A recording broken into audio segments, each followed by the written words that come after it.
నమస్తే, నేను మీ స్వాతి. ఈవేళ ఐటీ రంగం అనేది ఇంత ప్రముఖ స్థానాన్ని సంపాదించింది అంటే ఆయనే కారణం.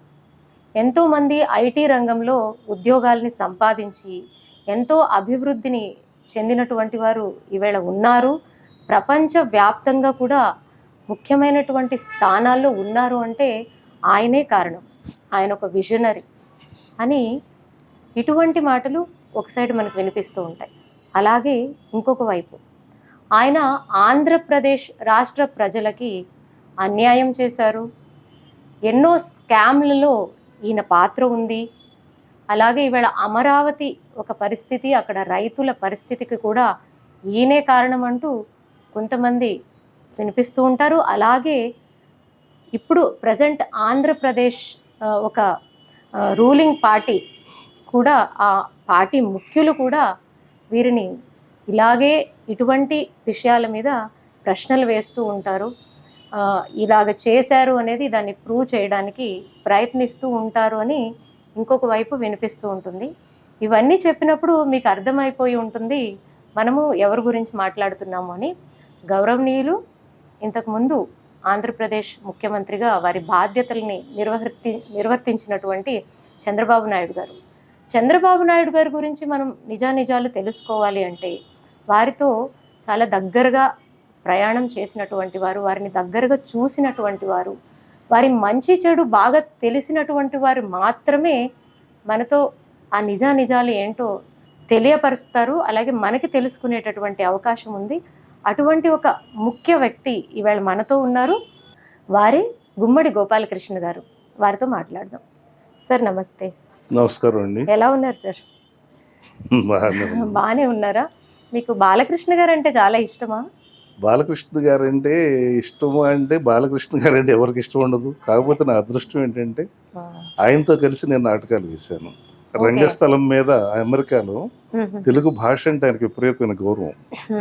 ఆ భాషని పరిరక్షించడానికి, దాని యొక్క గొప్పతనం చెప్పడానికి పరుచూరు గోపాలకృష్ణ గారు స్క్రిప్ట్ రాస్తే జొన్నవిత్తుల రామలింగేశ్వరరావు గారు, శుద్ధాల అశోక్ తేజ గారు, ఏవిఎస్ గారు, మురళీమోహన్ గారు, నేను అందరం కలిసి చాలా ప్రదర్శనలు చేశాం తెలుగు భాష గురించి. ఆయన కృష్ణదేవరాయలు ఇస్తే నేను అల్లసాని పెద్దన, ఆయన రాజరాజు నరేంద్రుడు వేస్తే బాలయ్య బాబు గారు, నేను నన్నయ్య భట్టు, ఇలా అనేకమైనటువంటి. తర్వాత కృష్ణార్జున యుద్ధం రామారావు నాగేశ్వరరావు గారు వేసినటువంటి యొక్క కృష్ణార్జున యుద్ధం సినిమాని ఆయన కృష్ణుడిని అర్జునుడిగా లేపాక్షి ఉత్సవాల్లో హిందూపూర్లో స్టేజ్ చేసాం. నేను అర్జునుడు, ఆయన కృష్ణుడు. చాలా అదృష్టం ఇది. ఇలాగ అనేకమైన నాటకాలు ఆయనతో చేయటం అనేది నా అదృష్టం. అందుకే ఎందుకంటే ఆయన యొక్క సున్నితమైన మనస్సు, ఆయన యొక్క విధానం, డెడికేషన్, అది అన్నీ కూడా చెప్పలేనటువంటి ఒక మంచి మూర్తి భవించినటువంటి. అందులో అమెరికాలో ఎక్కువ సార్లు ఎక్కువ రోజులు కలిసి ఉన్నటువంటి యొక్క అనుభవం కూడా మాకు ఉంది. బసవతారకం ఇన్స్టిట్యూట్కి ఆయన పడ్డ శ్రమ, నిధులు తేవటానికి, అది తెచ్చిన తర్వాత వాడిని సద్వినియోగపరిచి ఉపయోగించి ఈ రోజున హాస్పిటల్ని అంతర్జాతీయ స్థాయిలో నిలబెట్టినటువంటి విషయం. ఆ తర్వాత ఇప్పుడు మాకు ఆత్మీయులు మా డాక్టర్ కృష్ణయ్య గారిని సీఈఓగా తీసుకుంటే ఆయన కూడా చెప్తా ఉన్నారు అన్నమాట బాలయ్య బాబు గురించి. కాబట్టి ఎక్కడ వివాదం లేని, ఏ రాష్ట్ర ప్రభుత్వాల చేత, ఎటువంటి యొక్క ముఖ్యమంత్రుల చేత వివాదం లేని మనిషి బాలయ్య బాబు. ఎందుకు అడిగాను అంటే మీ స్టేటస్లో బాలకృష్ణ గారు ఉన్నారు. ఆ కృష్ణార్జున విజయంలో రామారావు గారు ఏదైతే ఆయన వేషధారణ ఉందో అదే ధారణలో మీ స్టేటస్లో చూసా. నేను కృష్ణుడిగా ఫేమస్. నేను రంగస్థల నటుడిని. నేను 12 నంది అవార్డులు గెలుచుకున్నాను, 16 international and state NTR awards గెలుచుకున్నాను, అక్కినేని అవార్డ్స్, రంగారావు గారి అవార్డ్స్, ఇలాగా అనేకమైనటువంటి దాంట్లో ఒక సీనియర్ రంగస్థల నటుడిగా ఏపీ నాటక అకాడమీ చైర్మన్గా కూడా పనిచేసే అవకాశాన్ని గౌరవనీయులు నారా చంద్రబాబు నాయుడు గారు నాకు ఇవ్వటం జరిగింది. అంటే మీరు ఓన్లీ రంగస్థలమేనా సార్? ఏమైనా మీకు వేరే వృత్తి ఏమైనా ఉందా? నేను బేసిక్గా రియల్ ఎస్టేట్లో నుంచి ఉండేవాడిని, కానీ నాటకం అనేది నన్ను ఆ బిజినెస్ దూరం చేసిందనే చెప్పాలి. ఓకే. అలా అని నేను రంగస్థలం నాకేమీ ద్రోహం చేయలేదు, అన్యాయం చేయలేదు. చెప్తారు మేము నాటకాల్లో పాడైపోయాడు అనేది నేను చెప్తాను. అంటారు. లేదు లేదు, అంటే నాటకం మీరున్న జనరేషన్ టైంలో కొంచెం నాటకాలు ప్రచరితంలో ఉండేవి కాబట్టి లేదు, అప్పుడు ఇప్పుడు ఎక్కువ మంది కూడా ఉన్నాయండి. ఇంట్రెస్ట్ చూపించేవాళ్ళు. ఇప్పుడు ఉన్నాయి. ఇప్పుడు ఉన్నాయంటారు. కాకపోతే మీకు దూరం అయిపోయింది, ఎందుకంటే మీరు రూమ్ లోంచి రారు, సెల్ లోంచి బయటికి రారు. కరెక్టే. ఉన్నాయి నాటకాలు, ఎందుకు లేవు, ప్రతిదీ ఉంది. అంటే అంత ప్రాచుర్యంలో లేవు కదా సార్ ఇప్పుడు. లేకపోవటం అనేది లేదు, ప్రాచుర్యం చేసుకోవటంలో ఉంటుంది. ఎందుకంటే మనం ఒక ఒక ఒక మాఫియాకి కంపల్సరీ ఎడిక్ట్ అయిపోయాం. అవును. ఇంట్లోకి నుంచి బయటకు వెళ్లకుండానే మొత్తం మన కళ్ళ ముందుకు వచ్చేస్తుంది. రిమోట్ లోంచి ఇంటర్నేషనల్ నుంచి అన్ని వచ్చేస్తున్నాయి. కాబట్టి మేము కూడా వాటిలోకి వచ్చేస్తున్నాం ఇప్పుడు. ఓకే. మీరేమో రంగస్థలం ఒక వేదికగా మీ ఒక లైఫ్ సాగింది, జీవితం అనేది సాగింది. కానీ మీరు చంద్రబాబు నాయుడు గారికి ఎలాగ పరిచయము, అసలు మీ జర్నీ చంద్రబాబు నాయుడు గారితో ఎప్పుడు మొదలైంది? ఇది ఒక రకంగా చెప్పాలంటే నాకు అదృష్టం అని చెప్పాలి. నేను అమెరికాలో అదే చెప్పాను, బాలయ్య బాబు గారు మేము కలిసి నాటకం వేసాం 2008 అనుకుంటుంది. వాషింగ్టన్ డీసీలో తానా మహాసభల్లో డాక్టర్ మూల్పూర్ వెంకటరావు గారు, ఎడ్ల హేమప్రసాద్ గారు, వాళ్ళు తెలుగు భాషాభిమానులు వాళ్ళు.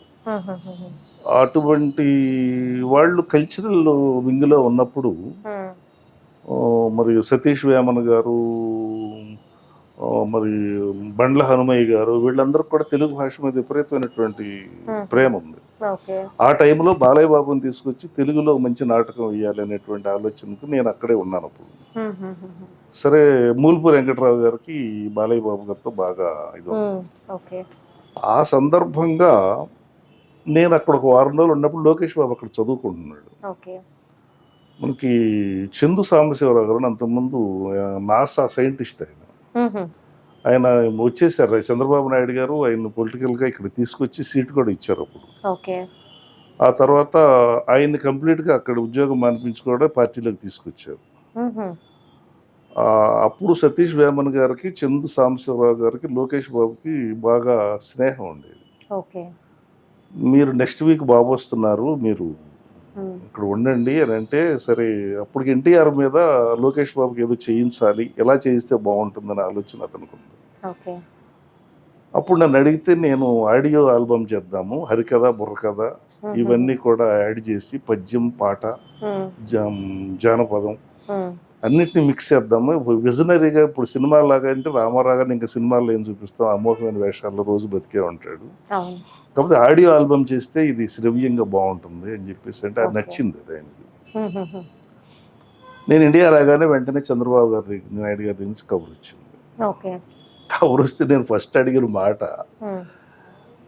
శ్రీనివాస్ గారు, నేను పిఎస్ గారు ఫోన్ చేశారు. చేస్తే 5 నిమిషాలు 10 నిమిషాలు చాలదు, కనీసం 45 నిమిషాలు మాట్లాడే టైం ఉంటేనే నన్ను పిలవండి అన్న. చూడండి, అంటే మీకు అవకాశం దొరికింది, దాన్ని ఇంకొంచెం సద్వినియోగం చేసుకోవాలనుకున్నట్టు కాదు. ఇప్పుడు తలుచుకుంటే ఎంత అహంకారం అనిపిస్తుంది. అప్పుడేమో మూర్ఖత్వం, అది పెద్ద పిలిచింది పెద్ద అయినా మనం వెళ్ళిపోవాలనే ఆలోచన కాదు. అన్ని పిలిచినప్పుడు నేను గొప్పవాడిని అనే అహంకారం. అంటే మీరు ఆ స్టేజ్ లో ఉన్నారు కదా. కాదు తెలియదు అదంతే. ఏ స్టేజ్ లో ఉంటే నిజంగా తెలుసుకోవటం మొదలు పెడితే కానీ మనం ఏంటో తెలియదు. ఆ వేళ నేను ఆ మాటకు నేను ఇవాళ ఎంతో ఇదవుతాను, అంటే తెలియని తరమే కదా అది అనుకుని క్షమించుకుంటాను అన్న. సో సరే, మళ్ళీ వెంటనే ఫోన్ వచ్చింది, ఎస్ మీకు 45 నిమిషాలు టైం ఇచ్చారు రండి అని.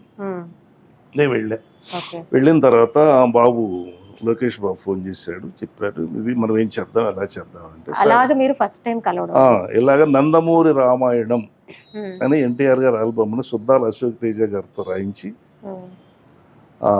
మరి వీణాపాణి గారితో మ్యూజిక్ చేయించి, గంగాధర శాస్త్రి, మేమందరం బాలసుబ్రహ్మణ్యం గారితో పాడించాం ఫస్ట్ పాట. చేసి దానికి చందు సాంబశివరావు గారు ఫైనాన్స్గా అంతా కూడా హెల్ప్ చేశారు. ఒక అద్భుతమైనటువంటి ఆల్బమ్ చేసి అది అప్పుడు తానాలో రిలీజ్ చేసి ఒక 5,000 డివిడీలు పంచడం. అక్కడ రోజు మేము బాబు గారు మేము ఈ స్క్రిప్ట్ విషయంలో డిస్కస్ చేసేవాళ్ళం. అప్పుడు ఆయన పదవులు లేరు. అశోక్ తేజ గారు, నేను, బాబు గారు ముగ్గురం కూర్చునేవాళ్ళం. అప్పుడు ఆయన్ని బాగా దగ్గరగా నవ్వటము, ఆయన యొక్క ఆయన మాటలు అన్ని గమనించారు మీరు, మాట్లాడటము, అసలు వ్యక్తిత్వం. మనం బొమ్మల్లో చూడటం సీరియస్గా ఉంటారు ఇప్పుడు. అవును. నేను అక్కడ ఒక రోజు అడిగా, ఏంటి సార్ మీరు ఇంత బాగా నవ్వుతారు, అంత సీరియస్గా ఉంటారంటే, నేను కూడా నాటకాలు వేసాను. అవునా? శివప్రసాద్ గారు ఎంపీ గారు ఉన్నారు కదా, ఓకే. ఆయన ఈయన కలిసి నాటకాలు వేసారట అప్పట్లో. ఓహో. ఆ తర్వాత నేను కబడ్డీ ఆడేవాడిని, నేను నాటకాలు కూడా వేసేవాడిని ఓకే. అని చెప్పేసి ఆయన చెప్తుండేవాడు సరదాగా. సో అంత దగ్గరగా ఆయన్ని చూసిన తర్వాత ఆ అనుబంధం, నేను ఇంకా నాటకాల్లో ఉన్నాను కానీ నేనేదో పార్టీలో పనిచేయాలని కానీ ఇవి కానీ నాకు ఇష్టం లేదు. మనిషి అంటే ఇష్టం. ఆయన దగ్గరగా నేను అంత గడపటం నా అదృష్టం కాదు, నేను ఒక సామాన్యుడిని. Okay, correct. ఎంతమందో పెద్ద పెద్ద వాళ్ళు ఆయనకి ఒక 2 నిమిషాలు 3 నిమిషాలు టైం దొరికితే చాలనేటువంటి ఒక పరిస్థితులు. అవును. ఆ తర్వాత నేను కనీసం అరగంట 30 నిమిషాలు అలా రోజు డిస్కషన్లో నేను ఉన్నప్పుడు కొంత అబ్జర్వేషన్ కూడా వచ్చింది. ఎవరైతే ఎంతసేపు మాట్లాడుతున్నాడు, ఏంటి మాట్లాడేది ఇతను, ఇండస్ట్రియలిస్టా లేకపోతే ఏంటని. లేదండి బాబు, మేమేదో ప్రాజెక్ట్ చేస్తున్నాం చిన్నది ఎన్టీఆర్ మీద అంటే, నేను ఫైనాన్స్ చేస్తాను ఒకళ్ళు, నేను ఫైనాన్స్ చేస్తాను ఒకళ్ళు. బాబు వద్దండి, ఇవి నేను సార్ ఏం చెప్తే చేస్తాను, ఇక్కడ చందు సాంబశివరావు గారు డబ్బులు ఇస్తున్నాడు, మేమందరి దగ్గర తీసుకునేది కాదు ఇది అని చెప్పాలి. వృత్తి ధర్మాన్ని మీరు ఫాలో అయ్యారు. అంతే కదా, మరి ఆవిడ ఇచ్చేస్తున్నారు కదా అని తీసుకుంటే, నేను డబ్బులు ఇచ్చాను కాబట్టి నువ్వు నేను చెప్పినట్టు చంద్రబాబు గారికి ఒక మాట చెప్పమంటాడు. మనం అది కాదు కదా. మనం ఏ పని కోసం అయితే ఉన్నామో ఆ పనే. చంద్రబాబు నాయుడు గారితో నాకు ఏ రిలేషన్ ఉంది, నేను ఏ సంబంధికుడు ఆయనకి, ఒక కళాకారుడుగా కళా రూపాన్ని సృష్టించే వ్యక్తిలో పనిలో నన్ను అప్పచెప్పారు. నేను ఆ పని వరకే ఉండేవాడిని. లేనిపోయి నేను తగ్గుతుంది పలానా ఒక్క మాట కూడా మాట్లాడేవాడిని. ఈ రోజు వరకే మాట్లాడినాం. డిసిప్లిన్ కాదు, మనకు పెద్దవాళ్ళతో ఉండేటప్పుడు మనకు తెలియని విషయాలు, ఆయన తెలియని విషయాలు మనం కొత్తగా చెప్పేది ఏముండదు. వాళ్ళకి ఇంటెలిజెన్స్ సిస్టమ్ ఉంటుంది. కరెక్ట్. తర్వాత నేను ఫలానా వాళ్ళ మీద ఇది అని అన్నాను అనుకోండి, అది మీ నేచర్ని తెలియజేస్తుంది. నాకు అలవాటు లేదు అసలు.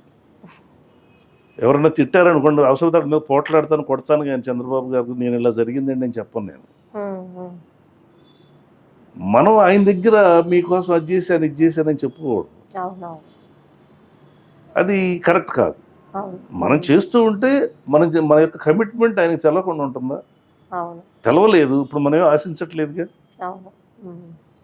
నేను పెద్ద లీడర్గా ఎదిగిపోవాలనో లేకపోతే ఇంకోటి కాదుగా నా ఉద్దేశం. ఆయన ప్రేమని అలా ఉంచుకుంటే చాలు. నాకు దగ్గర నుంచి చూశారు కాబట్టి అంతే. అంటే మీ మాటల్లో దగ్గర నుంచి చూశారు కాబట్టి ఆయన వ్యక్తిత్వం గురించి అడిగితే ఏం చెప్తారు? నేను ఆ తర్వాత ఎప్పుడైతే బాగా పరిచయం అయిన తర్వాత ఆయన చిన్నతనం నుంచి ఆయన వస్తున్నటువంటి యొక్క విషయాలన్నింటినీ కూడా మీద ఒక పరిశీలనలాగా చేశానండి. ఆయన ఊళ్ళో చిన్నప్పుడు ఏం చేసేవారు, కాలేజీకి వచ్చి నాకు ఏం చేసేవారు. మీరు వెళ్ళారా సార్ వాళ్ళ ఊరికి? వెళ్ళలేదండి, కుప్పం వెళ్ళా.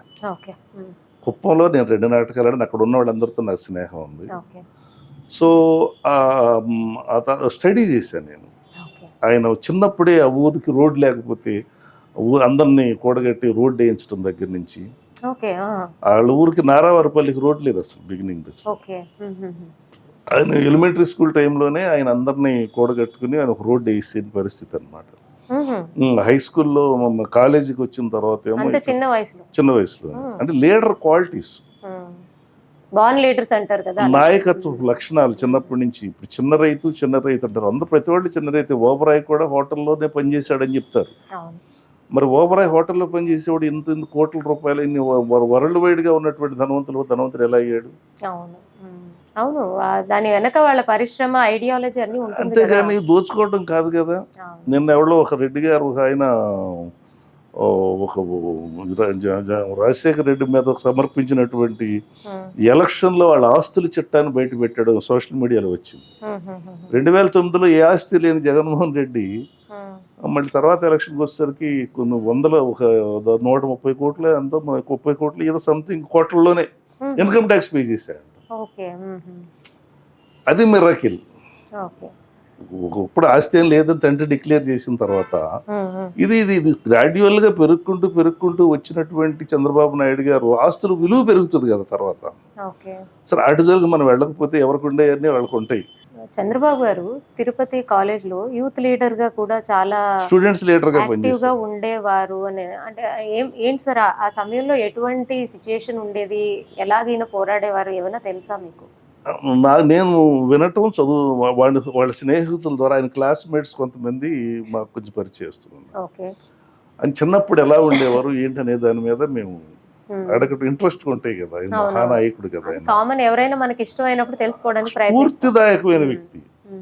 తర్వాత మెయిన్ దగ్గరగా గమనించింది ఏంటంటే నేను ఒకసారి చెప్పొద్దు, జగన్మోహన్ రెడ్డి గారు పాదయాత్ర చేస్తుంటే నేను నెగిటివ్గా ఒక పద్యం రాసి ఈసారి ఇది నేను పాడుతున్నానంటే, వద్దు వద్దు అతని గురించి నువ్వు మాట్లాడొద్దు, మనం చేసిన మంచి పనులు చెప్పు, అసలు అతని గురించి నువ్వు మాట్లాడొద్దు అన్నారు ఆయన. ఓకే. ఆయన మనస్తత్వం అది. ఆయన ఫ్రెండ్స్ ఏం షేర్ చేశారు సార్ మీతో? ఆయన ఒక ప్రత్యేకంగా ఉండేవాడట, ఎక్కడ చూసినా కూడా ఎప్పుడు కూడా ఏదో ఒకటి చేయాలనేటువంటి ఒక తపన. స్టూడెంట్ సమస్యలన్నీ తీసుకుని డైరెక్ట్ ప్రిన్సిపాల్ దగ్గరికి వెళ్ళి మాట్లాడటం దగ్గర నుంచి, కాలేజీలో మెస్లో కావచ్చు, వీటిలో కావచ్చు, ఏదైనా సరే ఆయన ముందుండి ఈ వ్యవహారాలన్నింటినీ కూడా సాల్వ్ చేసేటువంటి యొక్క చురుకైనటువంటి డైనమిజం లీడర్ అంటారే, అటువంటి పాత్ర పోషించేవాడు అనేటువంటి యొక్క సమాధానం ఫ్రెండ్స్ చెప్పేవారు, వాళ్ళ ఫ్రెండ్స్ మాకు చెప్పడం జరిగింది. ఇప్పుడు అపోజిషన్లో ఉన్నారు, పార్టీ అపోజిషన్లో ఉంది, కానీ ఒకప్పుడు ఇప్పుడు ఆంధ్రప్రదేశ్ని రూల్ చేస్తున్నటువంటి వైఎస్ఆర్సీపీ పార్టీ ముఖ్య నాయకుడు అయినటువంటి ఒకప్పుడు రాజశేఖర్ రెడ్డి గారు, ఆయనకి ఈయనకి బాగా సాన్నిహిత్యం ఉండేది అని కూడా వినిపించింది. ఇప్పుడు వాళ్ళ జగన్మోహన్ రెడ్డి గారు ఇప్పుడు అంటే అపోజిషన్లో ఉన్నారు, ఒకరి మీద ఒకరు రకరకాలుగా మనం వింటూ ఉన్నాము, బట్ ఆయనతో బాగా సాన్నిహిత్యంగా ఉండేవారు. నిజమైన లీడర్. అప్పుడు అంతమంది ఇద్దరు కాంగ్రెస్లో ఉండేవారు.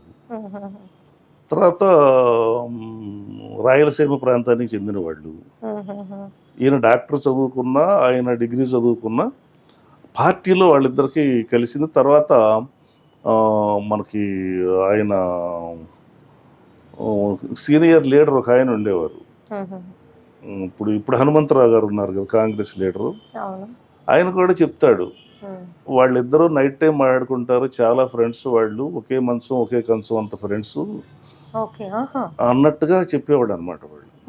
ఈయన కూడా చెప్తాడుగా, నాకు మంచి స్నేహితుడు రాజశేఖర్ రెడ్డి, మేము ఏనాడు సిద్ధాంతం మీద ఫైట్ చేసుకున్నామే కానీ ఏనాడు వ్యక్తిగత దోషంలో కానీ, వ్యక్తిగతంగా కూడా ఒకసారి అసెంబ్లీలో కూడా చంద్రబాబు నాయుడు గారిని ఒక మాట తూలేసేసి క్షమించమని అడిగాడు రాజశేఖర్ రెడ్డి గారు. అంతటి సంస్కారవంతంగా ఉండేవాళ్ళు, పాటించేవాళ్ళు. సో విభేదం ఏంటంటే, మాకు తెలిసినటువంటి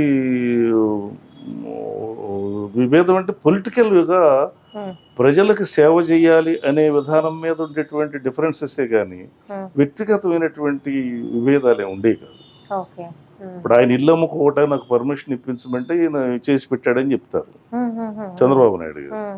అలాగే చంద్రబాబు నాయుడు గారికి ఏదైనా అవసరం వచ్చినప్పుడు ఆయన చేసి పెడతాడని చెప్పేసి ఇటువంటి అన్ని జరుగుతుంది. పరిపాలన అనేది ప్రజలు ఇస్తారండి. నేను సీఎం అయిపోవాలో లేకపోతే నేను ఎమ్మెల్యేని అయిపోవాలంటే అయిపోలేను. నేను ప్రజల చేత ఆమోదం పొందాలి. కాబట్టి ఈసారి మీరు ఆమోదం పొందారు సీఎంగా, ఇంకొకసారి ఈయన ఆమోదం పొందుతాడు. వ్యక్తిగతంగా ఇద్దరికి ఎలా ఉండకూడదు. ఇవాళ వచ్చిన దరిద్రం ఏంటంటే వ్యక్తిగతంగా పోతున్నారు. సిద్ధాంతపరంగా ఒక మాట మాట్లాడితే నువ్వు 1992లో చేయలేదా అని అడుగుతారు. 92లో జరిగింది కాబట్టే కదా నీకు ఇవాళ అధికారం ఇచ్చారు. నువ్వు చెయ్యవని చెప్తే కదా అధికారం ఇచ్చారు. దీన్ని వదిలేసేసి ఆనాడు అది జరిగింది కాబట్టి నేను ఇచ్చేస్తానంటే నీకు కాదు కదా ఇచ్చింది. ఇటువంటి వితండవాదాలు అప్పుడు ఉండేవి కాదని నా ఉద్దేశం. ఇప్పుడు మొత్తం వితండమే, ప్రతిదీ వితండమే. నువ్వు శ్రీరామాను వితండమే. శ్రీరామాను ఎందుకన్నావు, రామచంద్రాన్ని ఎందుకు అనలేదంటారు. వారిద్దరు ఒకరికొకరు బాగా సపోర్ట్ గా ఉన్నటువంటి ఏదైనా ఒక సిచ్యుయేషన్ ఏదైనా మీకు తెలుసా? అంత 100% పక్కాగా నాకు. ఆయనకి నందమూరి తారక రామారావు గారి ఫ్యామిలీ మీద అభిమానం ఉంది అని చెప్పడానికి అనేకమైన సంఘటనలు మనం చెప్పుకోవచ్చు. అటు జోలికి నేను డీటెయిల్గా వెళ్ళదలుచుకోలేదు, వెళ్ళను కూడా. అండ్ ఇంకొక మాట వినిపిస్తుంది సార్, చంద్రబాబు నాయుడు గారు ప్రతి విషయాన్ని చాలా పాజిటివ్గా తీసుకుంటారు అని. అలాంటి సన్నివేశాలు ఏమన్నా మీరు షేర్ చేయగలరా? పాజిటివ్ అంటే ఆయన ఒక పక్క జగన్మోహన్ రెడ్డి పాదయాత్రలో దూసుకుపోతున్నాడు. దూసుకుపోవటం అంటే ఎలా దూసుకుపోతున్నాడంటే ఆ చెప్తున్నటువంటి వాగ్దానాలు కానీ, అతను చేస్తానని చెప్తున్న మాటలు కానీ, అతను అభినయం కానీ, అతను ప్రొనౌన్సియేషన్ కానీ, ఇవన్నీ చూస్తుంటే జనం నిజమేనేమో అన్నంత భ్రమింపజేసేస్తున్నాడు అతను. ఆ విషయం ఈయన దృష్టికి తీసుకెళ్ళినా కూడా వదిలేయండి అతని గురించి మనకి ఎందుకు, చేసుకొని పాదయాత్ర, మనం పాదయాత్ర చేశాం కదా. ఏమండి, బాబాయిని చంపేసేసి నారాసుర రక్త చరిత్ర అని రాసినటువంటి దుర్మార్గ పని జరిగితే ఆయన ఎలా స్పందించాడండి? రోడ్డు మీదకి వచ్చేయాలి కదా. నేను కాదు కాదు కాదని ఏనాడు అన్నాడండి ఆయన? వాళ్ళు కాదు అని చెప్పేసి ప్రజలకే తెలిసిపోయింది కదా. సహనం, నిజాయితీ. ఇప్పుడు ఆయనకి ఆయన దుర్మార్గుడిగా చిత్రీకరించడానికి విపరీతమైనటువంటి ప్రయత్నం చేశారు. మొన్న 53 రోజులు లోపల పెట్టారు. ఒక్క ఆధారం చూపించరే. చూపించడానికి ఎందుకని లేవు మీ దగ్గర ఆధారాలు? కాబట్టి ఆధారాలు ఇంకా చూపించలేరేంటి? మీరు ఒకటే స్లోగన్, ఇది అన్యాయం చేశాడు, దోచేసుకున్నాడు, అది చేసేస్తున్నాడు, డబ్బులు వెళ్ళిపోయినాయి, దాంట్లో వెళ్ళిపోయినాడు. ఆయన ఎవరో పొన్నవోలు సుధాకర్ రెడ్డి గారు, ఏఏసీ గారు, గౌరవప్రదమైనటువంటి గవర్నమెంట్ జీతం తీసుకున్నాడు, అడిషనల్ అడ్వకేట్ జనరల్ స్థానంలో ఉండి ఆయన చేసినటువంటి యొక్క ఆరోపణలు, ఆయన విధానం, ఆయన స్పీచ్, ఎలా జనమందరూ కూడా వాళ్ళ సొంత పార్టీ వాళ్ళు కూడా ఏంటి ఇలా మాట్లాడుతున్నాడు అనేటువంటి యొక్క ఆలోచనకు గురి చేసినంత ఓవర్ యాక్షన్ చేసినటువంటి మనిషి ఇవాళ ఎందుకైనా ఒక్క ఆధారాన్ని తీసుకెళ్లి కోర్టులో సబ్మిట్ చేయలేకపోయాడు? నిజమైతే దొరకదా? ఆయన ఒకటే చెప్పాడు, మీ తండ్రి వల్లే కాలేదు, నీ వల్ల ఏమవుతుందని చెప్పేసి అన్నాడు ఆయన. మరి ఏమైంది తను జగన్మోహన్ రెడ్డి వల్ల? కాబట్టి ఏంటంటే నిజాయితీకి ఉన్న శక్తి అది. ఆయన నిజాయితీ అంటే నిజాయితీ అది. ఆయన ఎంతసేపు స్కిల్ డెవలప్మెంట్ వలన ఎంతమంది పిల్లలకు ఎందుకంటేనండి నేను 2008లో నేను అమెరికాలో ఉన్నాను. అప్పుడు అనేక మంది సామాన్య పిల్లలు కూడా మీకు విదేశాల్లో ఉద్యోగాలు చేస్తున్న రోజులై. ఆయన అప్పుడు అధికారంలో లేడు, తానా సభలకు వచ్చాడు.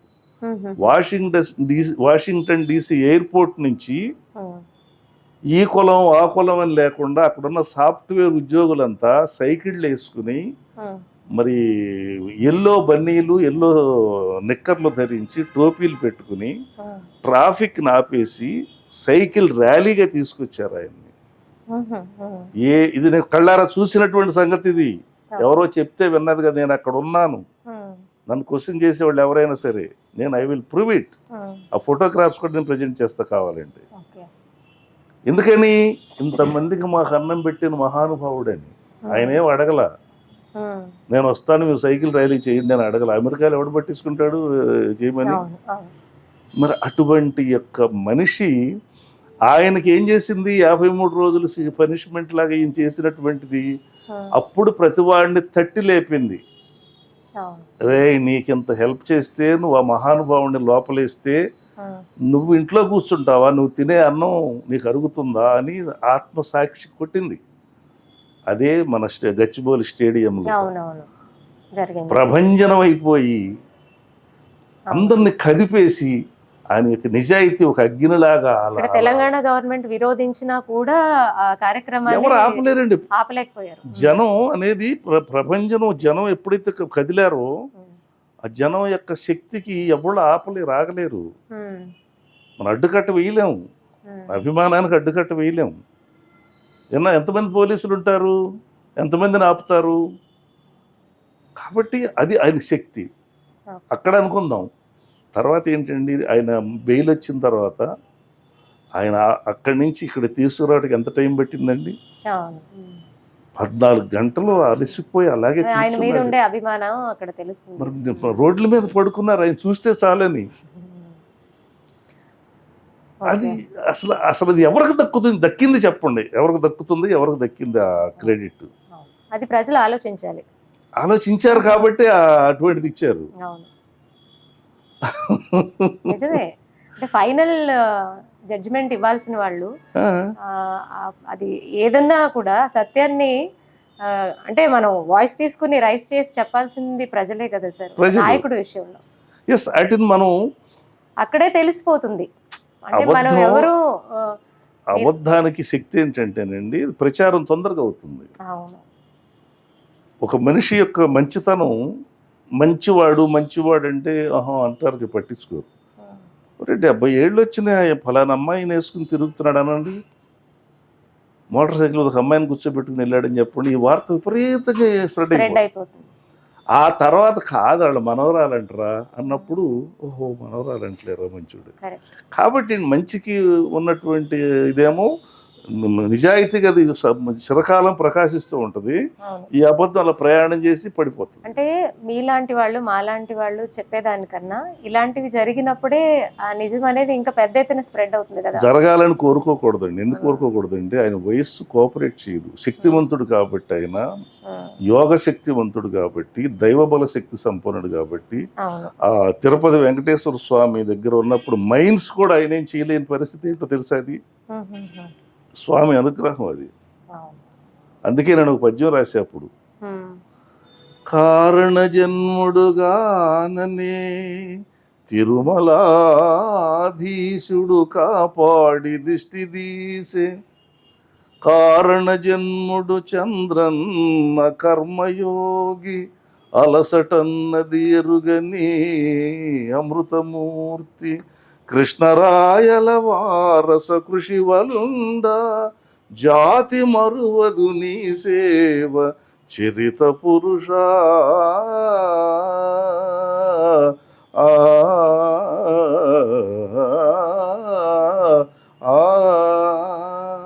చాలా బాగుంది సార్. మీరే రాశారా? నేనే రాశాను. ఓకే సార్, చంద్రబాబు నాయుడు గారి టీడీపీ ప్రస్థానం గురించి కొంచెం ఏమైనా వివరించగలుగుతారా? అంటే ఎలాగ ప్రస్థానం జరిగింది, ఏ ఉద్దేశంతో, అప్పుడు పరిస్థితులు ఏంటి?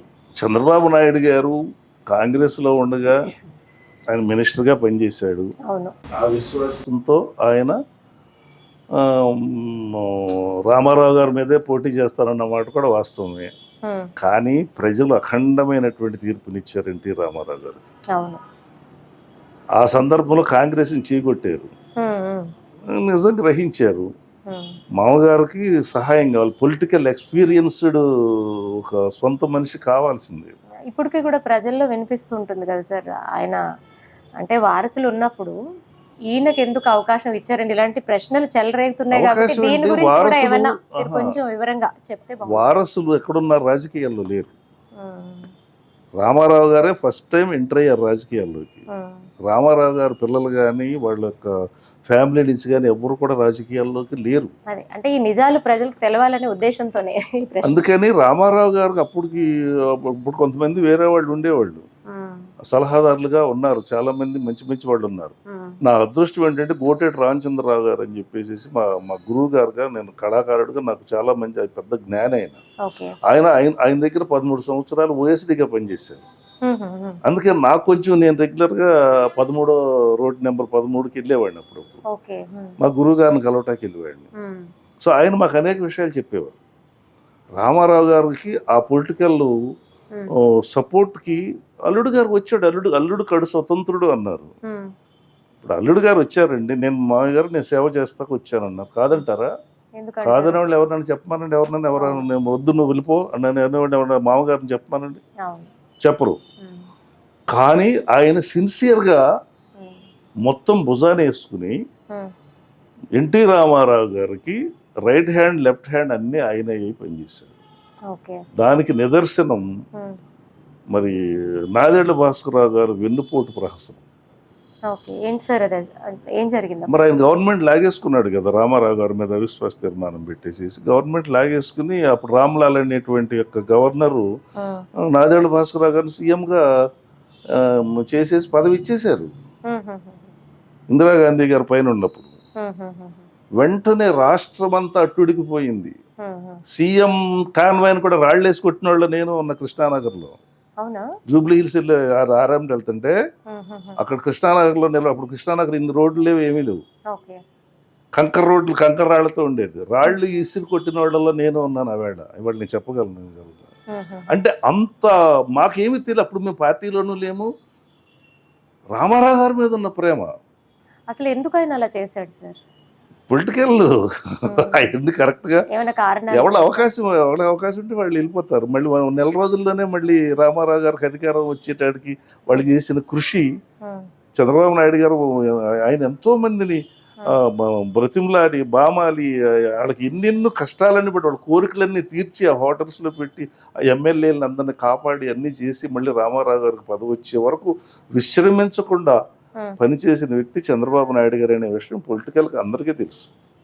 ఓకే, అంటే ఇలాంటి సిచ్యుయేషన్ జరిగినప్పుడు అన్ని రకాలుగా చంద్రబాబు నాయుడు గారికి కూడా మాటలు వచ్చాయి, స్వతహా ఆయనే మావయ్య గారిని ఇబ్బంది పెట్టారు అన్నట్టుగా. కానీ మీరు చెప్పిన అది తర్వాత ఎపిసోడ్స్, కానీ మీరు చెప్పిన ప్రకారం ఇక్కడ వేరే విషయాలు కనిపిస్తున్నాయి. ఇలాంటి సిచ్యుయేషన్లో ఇలాంటి దగ్గర వ్యక్తుల దగ్గర ఆయన బాధపడినటువంటి సందర్భాలు ఏమన్నా ఉన్నాయా? ఏమండి, ఎన్టీ రామారావు గారు అనే వ్యక్తి మా గురువు గారు చెప్పినంత వరకు ఒక బోళా శంకరుడు. తర్వాత ఏంటంటే ఆయన పారకాయ ప్రవేశం పాత్రలు తప్పితే ఏదన్నా ఒక మాట ఇస్తేనేమో ఆ మాట మీద కమిట్మెంట్ ఉండే మనిషి. మరి హరికథలు చెప్పుకుంటూ వీరగంధం వెంకట సుబ్బారావు గారితో కూడా మాకు పరిచయం ఉంది. మహానుభావుడు, నన్ను ఎంతో గౌరవించాడు ఒక ఆర్టిస్ట్ గారిని కూడా. మరి మద్దూరి విజయలక్ష్మి గారని ఒక ఇన్స్టిట్యూట్ పెట్టేది, రవీంద్ర భారతి పక్కనే ఉండేది ఇన్స్టిట్యూట్. అక్కడికి వచ్చేది ఈవిడ లక్ష్మీ పార్వతి గారు. ఆ విజయలక్ష్మి గారి ఇంటికి వచ్చేది. అక్కడికి రామారావు గారి ఇంటికి వెళ్ళటం, రామారావు గారికి మద్దూరి విజయలక్ష్మి గారికి కూడా కార్పొరేటర్గా ఆవిడ వర్క్ చేసిన తర్వాత మా ఆర్టిస్ట్ ఆవిడ. అక్కడి నుంచి మళ్ళీ విజయ్ కుమార్ యాదవ్ అని కృష్ణానగర్లో ఒక ఆయన ఉండేవాడు. అతనికి కృష్ణానగర్ మెయిన్ రోడ్ మీద ఒక బార్ ఉండేది, ఇప్పుడు కూడా ఉంది ఆ బారు. ఆ బార్ పైన ఉండేవాడు ఆయన. ఆయన ఒక లేడీ ఆయనతో సాన్నిహిత్యం మొత్తానికి ఏదో కొంత పరిచయాలు ఉండేవి. ఆవిడ ఏళ్ళకు చుట్టం అని అక్కడికి కూడా వెళ్ళేది ఆవిడ, లక్ష్మీ పార్వతి గారు. అక్కడ విజయ్ కుమార్ యాదవ్ ఇంట్లో కూడా ఉండి పొద్దున్నే 4ంటికి రామారావు గారిని కలిసేది. ఆ రోజుల్లో వీరగంధం సుబ్బారావు గారిని వదిలిపెట్టేసేసి ఈవిడ గారు విజయ్ కుమార్ యాదవ్ టికెట్ కూడా ఇప్పించింది ఖైరతాబాద్కి, మీకు తెలిసే విషయం అది. ఆ విజయ్ కుమార్ యాదవ్ ఎన్టీ రామారావు గారు నాకు తోడల్లుడు అని కూడా చెప్పాడు ఆయన. ఇది పేపర్లో వచ్చింది ఇవన్నీ. అప్పుడు అందరూ నోరు మీద వేలేసుకున్నారు, ఇదేమిటి అని చెప్పేసి. సో అటువంటి పరిస్థితికి ఆవిడకి ఎలా వచ్చిందంటే, సరే వచ్చింది, ఆత్మకథ రాస్తానని వచ్చింది. వీరగంధం సుబ్బారావు గారిని మేము అడిగాం. అంటే మీరు చెప్పే విషయాలు ఇప్పుడు లక్ష్మీ పార్వతి గారి గురించి. నేనేం అడిగానంటే, ఇలాగా చంద్రబాబు నాయుడు గారి గురించి ఎప్పుడైతే ఇలాంటి విషయాలు వచ్చాయో, ఆయన ఎంతో సేవ చేశారు ఎన్టీ రామారావు గారికి అనే విషయాలు మీరు చెప్తున్నారు. ఓకే, దానికి బేస్ చెప్తున్నారు మీరు. మీ దగ్గర ఎప్పుడైనా బాధపడ్డారా అని అసలు ఆ బేస్ ఎందుకు చంద్రబాబు నాయుడు గారు ఒక్కడే డిఫర్ అవ్వాలా? ఓకే, చంద్రబాబు నాయుడు గారు ఒక్కటి డిఫర్ అవ్వలేదు అసలు. ఆయన అంత చేస్తున్నా కూడా ఆయన సపోర్ట్ చేసుకుంటే ఫస్ట్ డిఫర్ అయింది హరికృష్ణ గారు. రామారావు గారు టెక్కలి హిందూపూర్ 2 గెలిచి టెక్కల్ని వదిలేసి హిందూపూర్ నుంచి ఆయన చేసినప్పుడు ఆ టెక్కల్ సీటు లక్ష్మీ పార్వతి గారికి ఇవ్వటానికి ఆయన రెడీ అయ్యాడు. లేదు, నేను మీకు సేవ చేశాను కాబట్టి ఈ టికెట్ నాకివ్వండి అని చెప్పేసి హరిసేన అని పెట్టాడు అప్పుడు ఆయన. అంటే రామారావు గారు పరిశీలనలో తీసుకోలే హరికృష్ణ గారు. ఇది ఎందుకలాగా ఏమో కావచ్చు, ఇప్పుడు ఈవిడ గారికి ఇవ్వాలనేటువంటి ఉద్దేశం కావచ్చు. అప్పుడు ఈయన ఒక జీవిత చరిత్ర రాయాలని అప్పటికి ఆవిడ భార్య అయిపోయింది, పరిపాలించేస్తుంది ఆవిడ ఎక్కడికి వెళ్తే అక్కడ. ఒకరోజు నారాయణ రెడ్డి గారు అన్నారు, అప్పుడు రామారావు గారితో పాటుగా వచ్చిన మీటింగ్కి తెలుగు యూనివర్సిటీ మాకు రసరంజని అని ఒకటి ఉండేది. తెలుగు యూనివర్సిటీ వీసీగా ఉన్నాడు అప్పుడు మన నారాయణ రెడ్డి గారు. ఈవిడ రామారావు గారు ఈయన భార్య ఇద్దరు కలిసి ఒక మీటింగ్ సభకు వచ్చినప్పుడు లక్ష్మీ పార్వతి గారి గురించి రామారావు గారు భార్య అని చెప్పేసి 2 మాటలు పొగిడాడు ఆయన. పొగిడితే ఈ నారాయణ రెడ్డి గారు, నేను వెళ్తే ఒకప్పుడు నాకు ఇంటర్వ్యూ కూడా ఇవ్వలేదు, ఇప్పుడేం పొగుడుతున్నారు అంటే, రామారావు గారు ముందే నారాయణ రెడ్డి గారు ఏమన్నాడో తెలుసా అండి, లక్ష్మీ పార్వతి గారు మీరు రామారావు గారు భార్యగా ఉన్నారు కాబట్టి మిమ్మల్ని గారు అని సంబోధిస్తున్నారు, నువ్వు నిజంగా లక్ష్మీ పార్వతి ఈ రోజు కూడా నా దగ్గర నీకు ఇంటర్వ్యూ ఉండదని చెప్పన్నాడు. కాబట్టి ఏంటంటేనండి, ఆవిడ తను వచ్చిన పరిస్థితిని, తను తను దేనికోసం వచ్చిందో అవన్నీ మర్చిపోయి ఆ ఆ పదవీకాంక్ష, ఆయన్ని ఎలా మేము 95లో యూరోపియన్ తెలుగు అసోసియేషన్ లండన్లో జరిగితే ఆ ఉత్సవాలకు నేను కూడా వెళ్ళా. ఎన్టీ రామారావు, లక్ష్మీభారతి గారు కూడా వచ్చారు. అక్కడే రకరకాల పుకార్లు వచ్చినాయి వాళ్ళ మీద, మళ్ళీ ఏదో పిల్లాడి కోసం ఇంజక్షన్లు చేపిస్తున్నారని, అదేని ఇదేని. అవి పుకార్లు ఎంతవరకు నిజం నేను చెప్పలేను, కానీ అక్కడ కూడా అనుకున్న మాట వాస్తవం. ఆయన ఎలా వచ్చాడు, చక్కగా పంచి కట్టుకుని వస్తాడు అనుకుంటే వేటగా డ్రెస్సులో వచ్చాడు, ఆయన సంకలో ఏమి పెట్టుకుని. అందరూ కూడా ఏంటి రామారావు గారు ఇలా అయిపోయాడు, ఇలా ఆడిస్తున్నారు, ఇలా అయిపోయింది అనేటువంటి బాధపడ్డారు. ఈ పరిణామాలన్నిటినీ ఇక్కడ చెప్తా. మా గురువు గారు గోటేటి రామచంద్రరావు గారు ఎన్టీ రామారావు గారు ఇంకా 3 నెలలకి చనిపోతాడు అనగా బయటకు వచ్చేసాడు. ఆయన దగ్గర నుంచి వచ్చేసాడు. వచ్చేసిన తర్వాత మేము రోజు కలుసుకునేవాళ్ళం. ఏంటి సార్ అంటే, మీరు కూడా వెళ్ళిపోతున్నారా అన్నాడు రామారావు గారు మా రామచంద్రరావు గారిని. ఆయన 13 ఏళ్ళు సేవ చేశాడు ఆయనకి. ఎప్పుడైనా షేర్ చేశారా సార్ ఏం జరిగింది, ఎందుకు వచ్చేసాను? అదే చెప్తా పోతున్నా ఇప్పుడు. సార్, మీరు అట్లా కూర్చుని ఉంటే మీ ముందు షూస్ కూడా విప్పకుండా, నమస్కారం కూడా పెట్టకుండా లోపలికి వెళ్ళిపోతున్నారు, ఆవిడతో మాట్లాడుకుంటున్నారు, మళ్ళీ మిమ్మల్ని పట్టించుకోవట్లేదు, వెళ్ళిపోతున్నారు. ఇది నేను చూడలేను సార్. దయచేసి నాకు ఏదన్నా పని ఉంటే ఫోన్ చేయండి, నేను వస్తాను, నన్ను వదిలేసేయండి అన్నాను.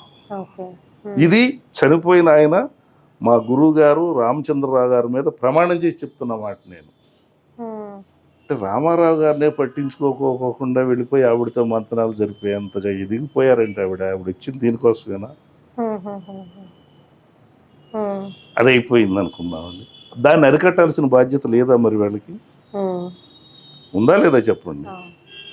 అటువంటి పరిస్థితుల్లో, తప్పనిసరి పరిస్థితుల్లో ఎమ్మెల్యేలు అందరూ ఏకమయ్యి మీరు ఈ భారాన్ని తీసుకుంటారా, లేకపోతే మేము మన రాజుగారు ఉన్నారు కదా విజయనగరం, అశోక్ గజపతి రాజు గారిని మేము ఎన్నుకుంటాం అనేటువంటి యొక్క పరిస్థితి వచ్చినప్పుడు, అప్పుడు ఈయన ఫ్యామిలీ అంతా కూడా ఇది చేసినప్పుడు, ఎందుకంటే అప్పుడు మనం చెప్పుకోకూడదు రామారావు గారిని గురించి, ఇక రెండో నేను చెప్పను కదా, ఇక కాంటుపడ్డ పరిస్థితుల్లో అప్పుడు చంద్రబాబు నాయుడు గారిని తీసుకుంటే ఈ రోజు వరకు వెన్నుపోటైన నింద మోస్తూనే ఉన్నటువంటి సహనమూర్తి నారా చంద్రబాబు నాయుడు గారు. జరిగిన తర్వాత వినిపిస్తూనే ఉన్నారు కదా, అది కూడా సత్యమే. వెన్నుపోటు పొడిచింది ఎవరు? మరి రామారావు గారికి ఆ రోజు అన్యాయం జరిగితే కొడాలి నాని అనే వ్యక్తి ఉండాలి అక్కడ. ఎవరి వెనకాల ఉన్నాడు ఆయన? మరి అన్న ఎన్టీఆర్ పార్టీ అని పెడితే హరికృష్ణకి ఫాలోయర్గా అయినా గుడివాడలో గెలిపించాలి కదా, ఎందుకు గెలిపించలేదు?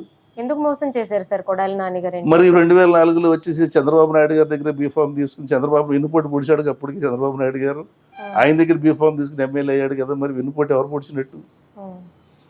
కాబట్టి ఏంటంటే ఈ జనరేషన్కి ఒక 10-15 సంవత్సరాలు గడిచిపోయింది అనుకోండి, 20 ఏళ్ళు గడిచిపోయేసరికి ఈ జనరేషన్కి తెలియదు. కాబట్టి ఏది మాట్లాడితే అది నిజం అనుకునేటువంటి పరిస్థితులు వస్తాయి. ఒక దుర్మార్గుడిగా చిత్రీకరించాలని కానీ ఆయన సహనాన్ని, ఆయన యొక్క పేషెన్సీని, ఆయన సాధించిన విజయాలని చెప్పడానికి ఎవరికి నోరు వస్తుంది? కానీ చరిత్ర నిలబడి ఉంది ఇక్కడ. ఇవాళ దురదృష్టం ఏంటంటే, ఒక ల్యాండ్ తీసుకుని అవధానపేట అని పెట్టినటువంటి మాడుగుల నాగమణి శర్మ మాట్లాడు, ఈ భూమి నాకు ఇచ్చింది చంద్రబాబు నాయుడు గారని. పక్కనే అన్నమయ్య పదకోకిలో ఉన్నటువంటి ఆవిడ ఉన్నారు కదా, అన్నమయ్య శోభారాజు గారు, ఆవిడకి ల్యాండ్ ఇచ్చింది మరి చంద్రబాబు నాయుడు గారు. ఆవిడ ఒక పాట పాడదు, కనీసం ఇదిగో నాకు ఇచ్చారు, ఇది అన్నమయ్య సేవ చేసుకునే అదృష్టం నాకు ఇచ్చింది చంద్రబాబు నాయుడు గారు అని చెప్పదు. ఇక్కడ ఓం శాంతి థియేటర్ 30 ఎకరాలు ఇచ్చారు, వాళ్ళు చెప్పరు.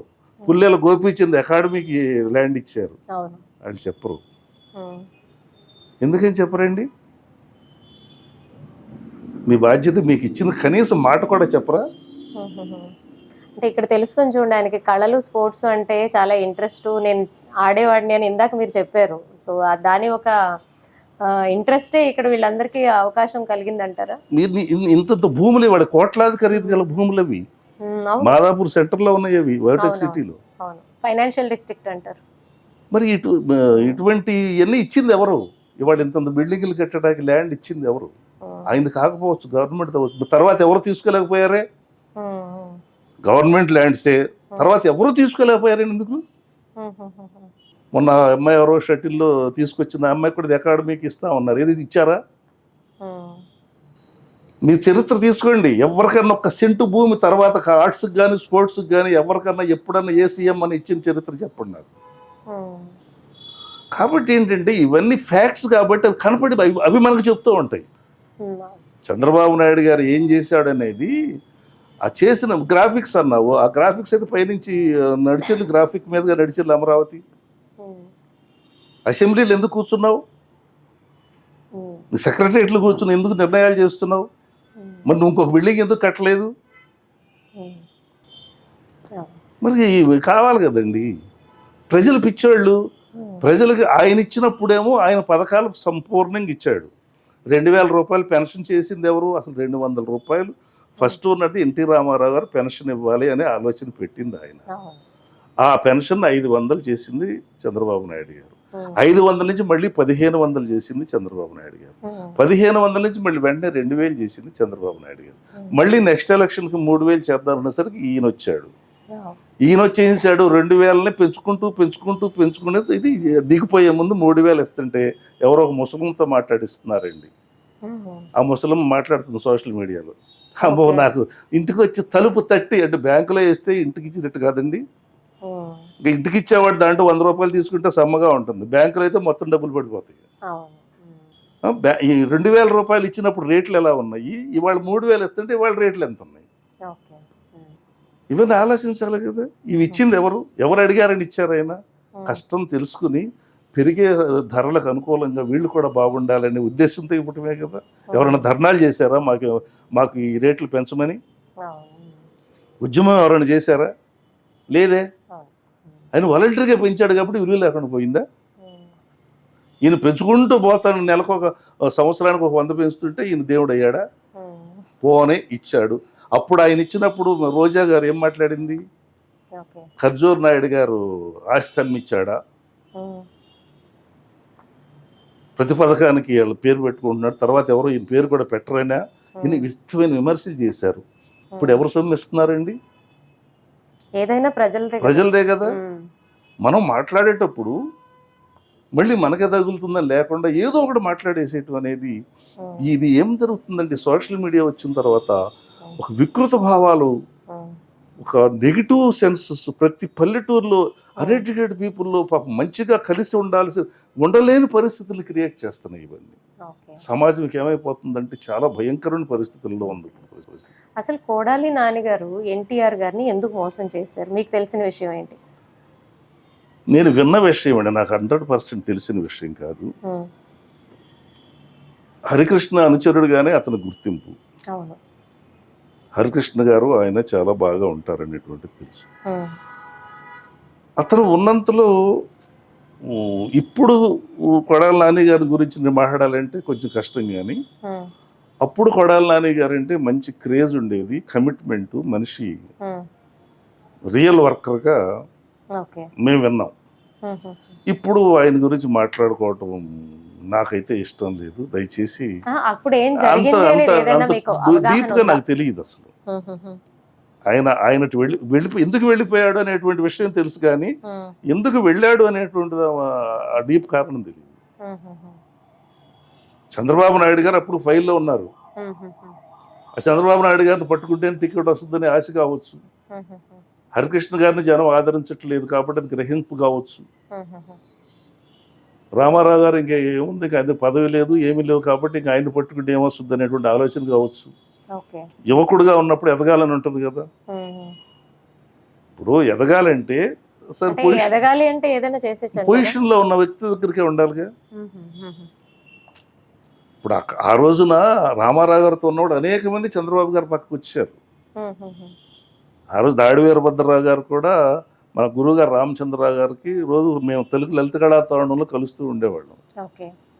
ఇక్కడికి వచ్చి వాళ్ళు ఎవరెవరు వచ్చారు, ఎవరెవరు రెడీగా ఉన్నారు, ఎవరెవరు వస్తున్నారు, ఇవన్నీ నేను విన్నాను. నేను వాళ్ళ నోటంటే ఎంతమంది మనలోకి వస్తున్నారు, ఎంతమంది వస్తున్నారు, ప్లానింగ్ ఏమిటి, ఇవన్నీ కూడా నేను విన్నాను లలిత కళా తోరణంలో. నేను కూడా వాదించిన వాళ్ళు ఉన్నా. మా గురువు గారు కూడా ఎన్టీ రామారావు గారు అంటే ప్రాణం ఆయనకి. ఓకే. ఆయన కూడా చంద్రబాబు నాయుడు గారికి సపోర్ట్ చేశాడంటే మీరు ఆలోచించుకోండి. ఒకసారి మీ గురువు గారి పేరు కూడా చెప్పండి. గోటేటి రామచంద్రరావు గారు. ఓకే.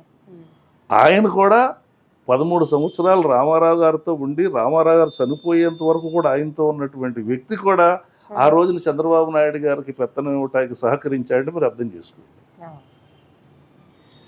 అప్పుడు రామారావు గారి యొక్క మూర్ఖత్వం అనాలా, లేకపోతే రామారావు గారి యొక్క మరి మానసిక స్థితి అనాలా, లేకపోతే అట్లా మార్చేశారనాలా, లేకపోతే ఆయన కమిట్మెంట్ అనాలా, చాలా మందికి చాలా రకాలైన అనుమానాలు వచ్చాయి. ఓకే. ఇప్పుడు చాలా రాష్ట్రాలని పరిపాలిస్తున్నటువంటి ముఖ్య నాయకులు ఎవరైతే ఉన్నారో ఒకప్పుడు చంద్రబాబు నాయుడు గారి శిష్యులే అన్నట్టుగా అందరికీ తెలుసు. వాళ్ళు కూడా వాళ్ళ మాటల్లో కూడా చెప్తూ ఉంటారు. సో ఇప్పుడు అంటే అటువంటి ఒక కోఆపరేషను కానీ వాళ్ళు ఎలాగుండేవాళ్ళు, ఎలాగ వీళ్ళు ఎదగడానికి ఆయన కారణం అయ్యారు ఏమైనా తెలుసా మీకు? చంద్రబాబు నాయుడు గారు రాజకీయ వ్యవహారాలన్నీ కూడా అనుసరణీయంగా ఉంటాయి. ఒక ఎంతసేపు వర్క్ చేసుకుంటూ పోవాలనేటువంటి ఆలోచనలో ఉంటాడు ఆయన. రిజల్ట్ కావాలి. ఇప్పుడు పట్టిసీమ పోలవరం పూర్తి కాలేదండి, ఇమీడియట్గా వాటర్ కావాలండి. పట్టిసీమ కట్టి ఇమీడియట్గా వాటర్ ఇచ్చేసాడు ఆయన. ఏరువాక అనేటువంటిది ఉంటుంది మనకి, ఫస్ట్ నాగలు కడతారు.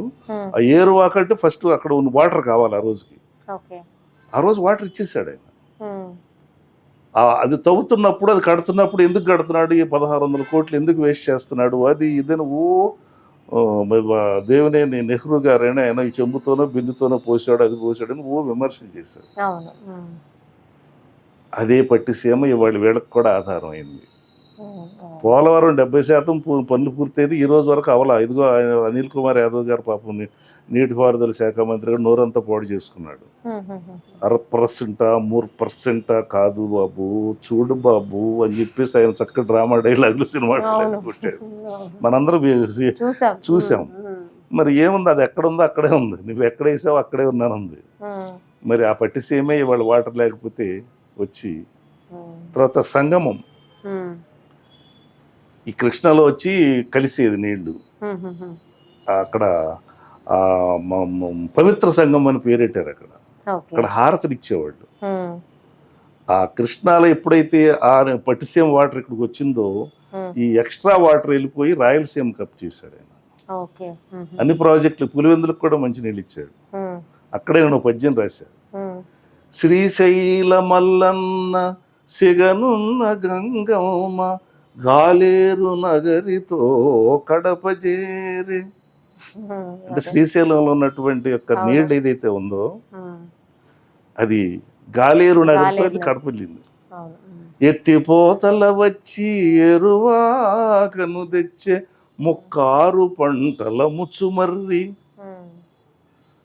కరువు జిల్లాలకు కామధేనువు సుమా ఆకలి తీర్చంగ హంద్రినీవ కనుడు జలసిరితో సీమ కళల కాంతి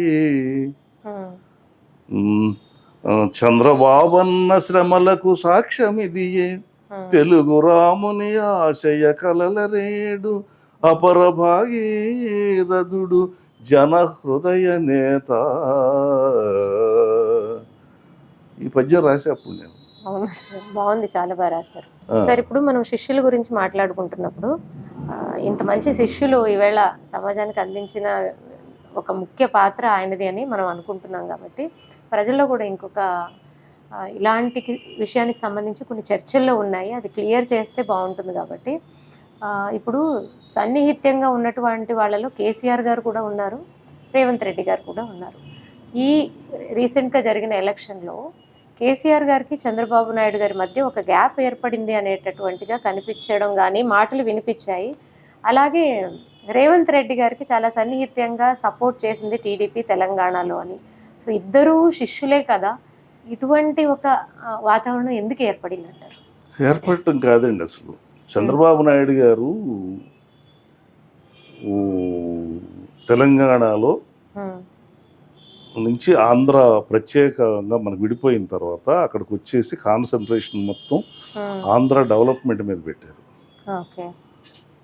33,000 ఎకరాలని ఉమ్, ఒక నోటి మాట మీద ఉమ్. తీసుకుని ఒక రాజధానిని నిర్మించాలనుకున్నారు. నిర్మించడానికి ఉమ్, ప్రణాళికలు వేసి దాని ఉమ్, ప్లాన్లు గీయటం దగ్గర నుంచి ఉమ్. దాని యొక్క కాంట్రాక్ట్స్, తర్వాత అవును. మరి Projects invite నేషనల్ చేయడం. గ్రీన్ ఉమ్, వాళ్ళది ఉమ్. పర్మిషన్స్ కావచ్చు, అవును.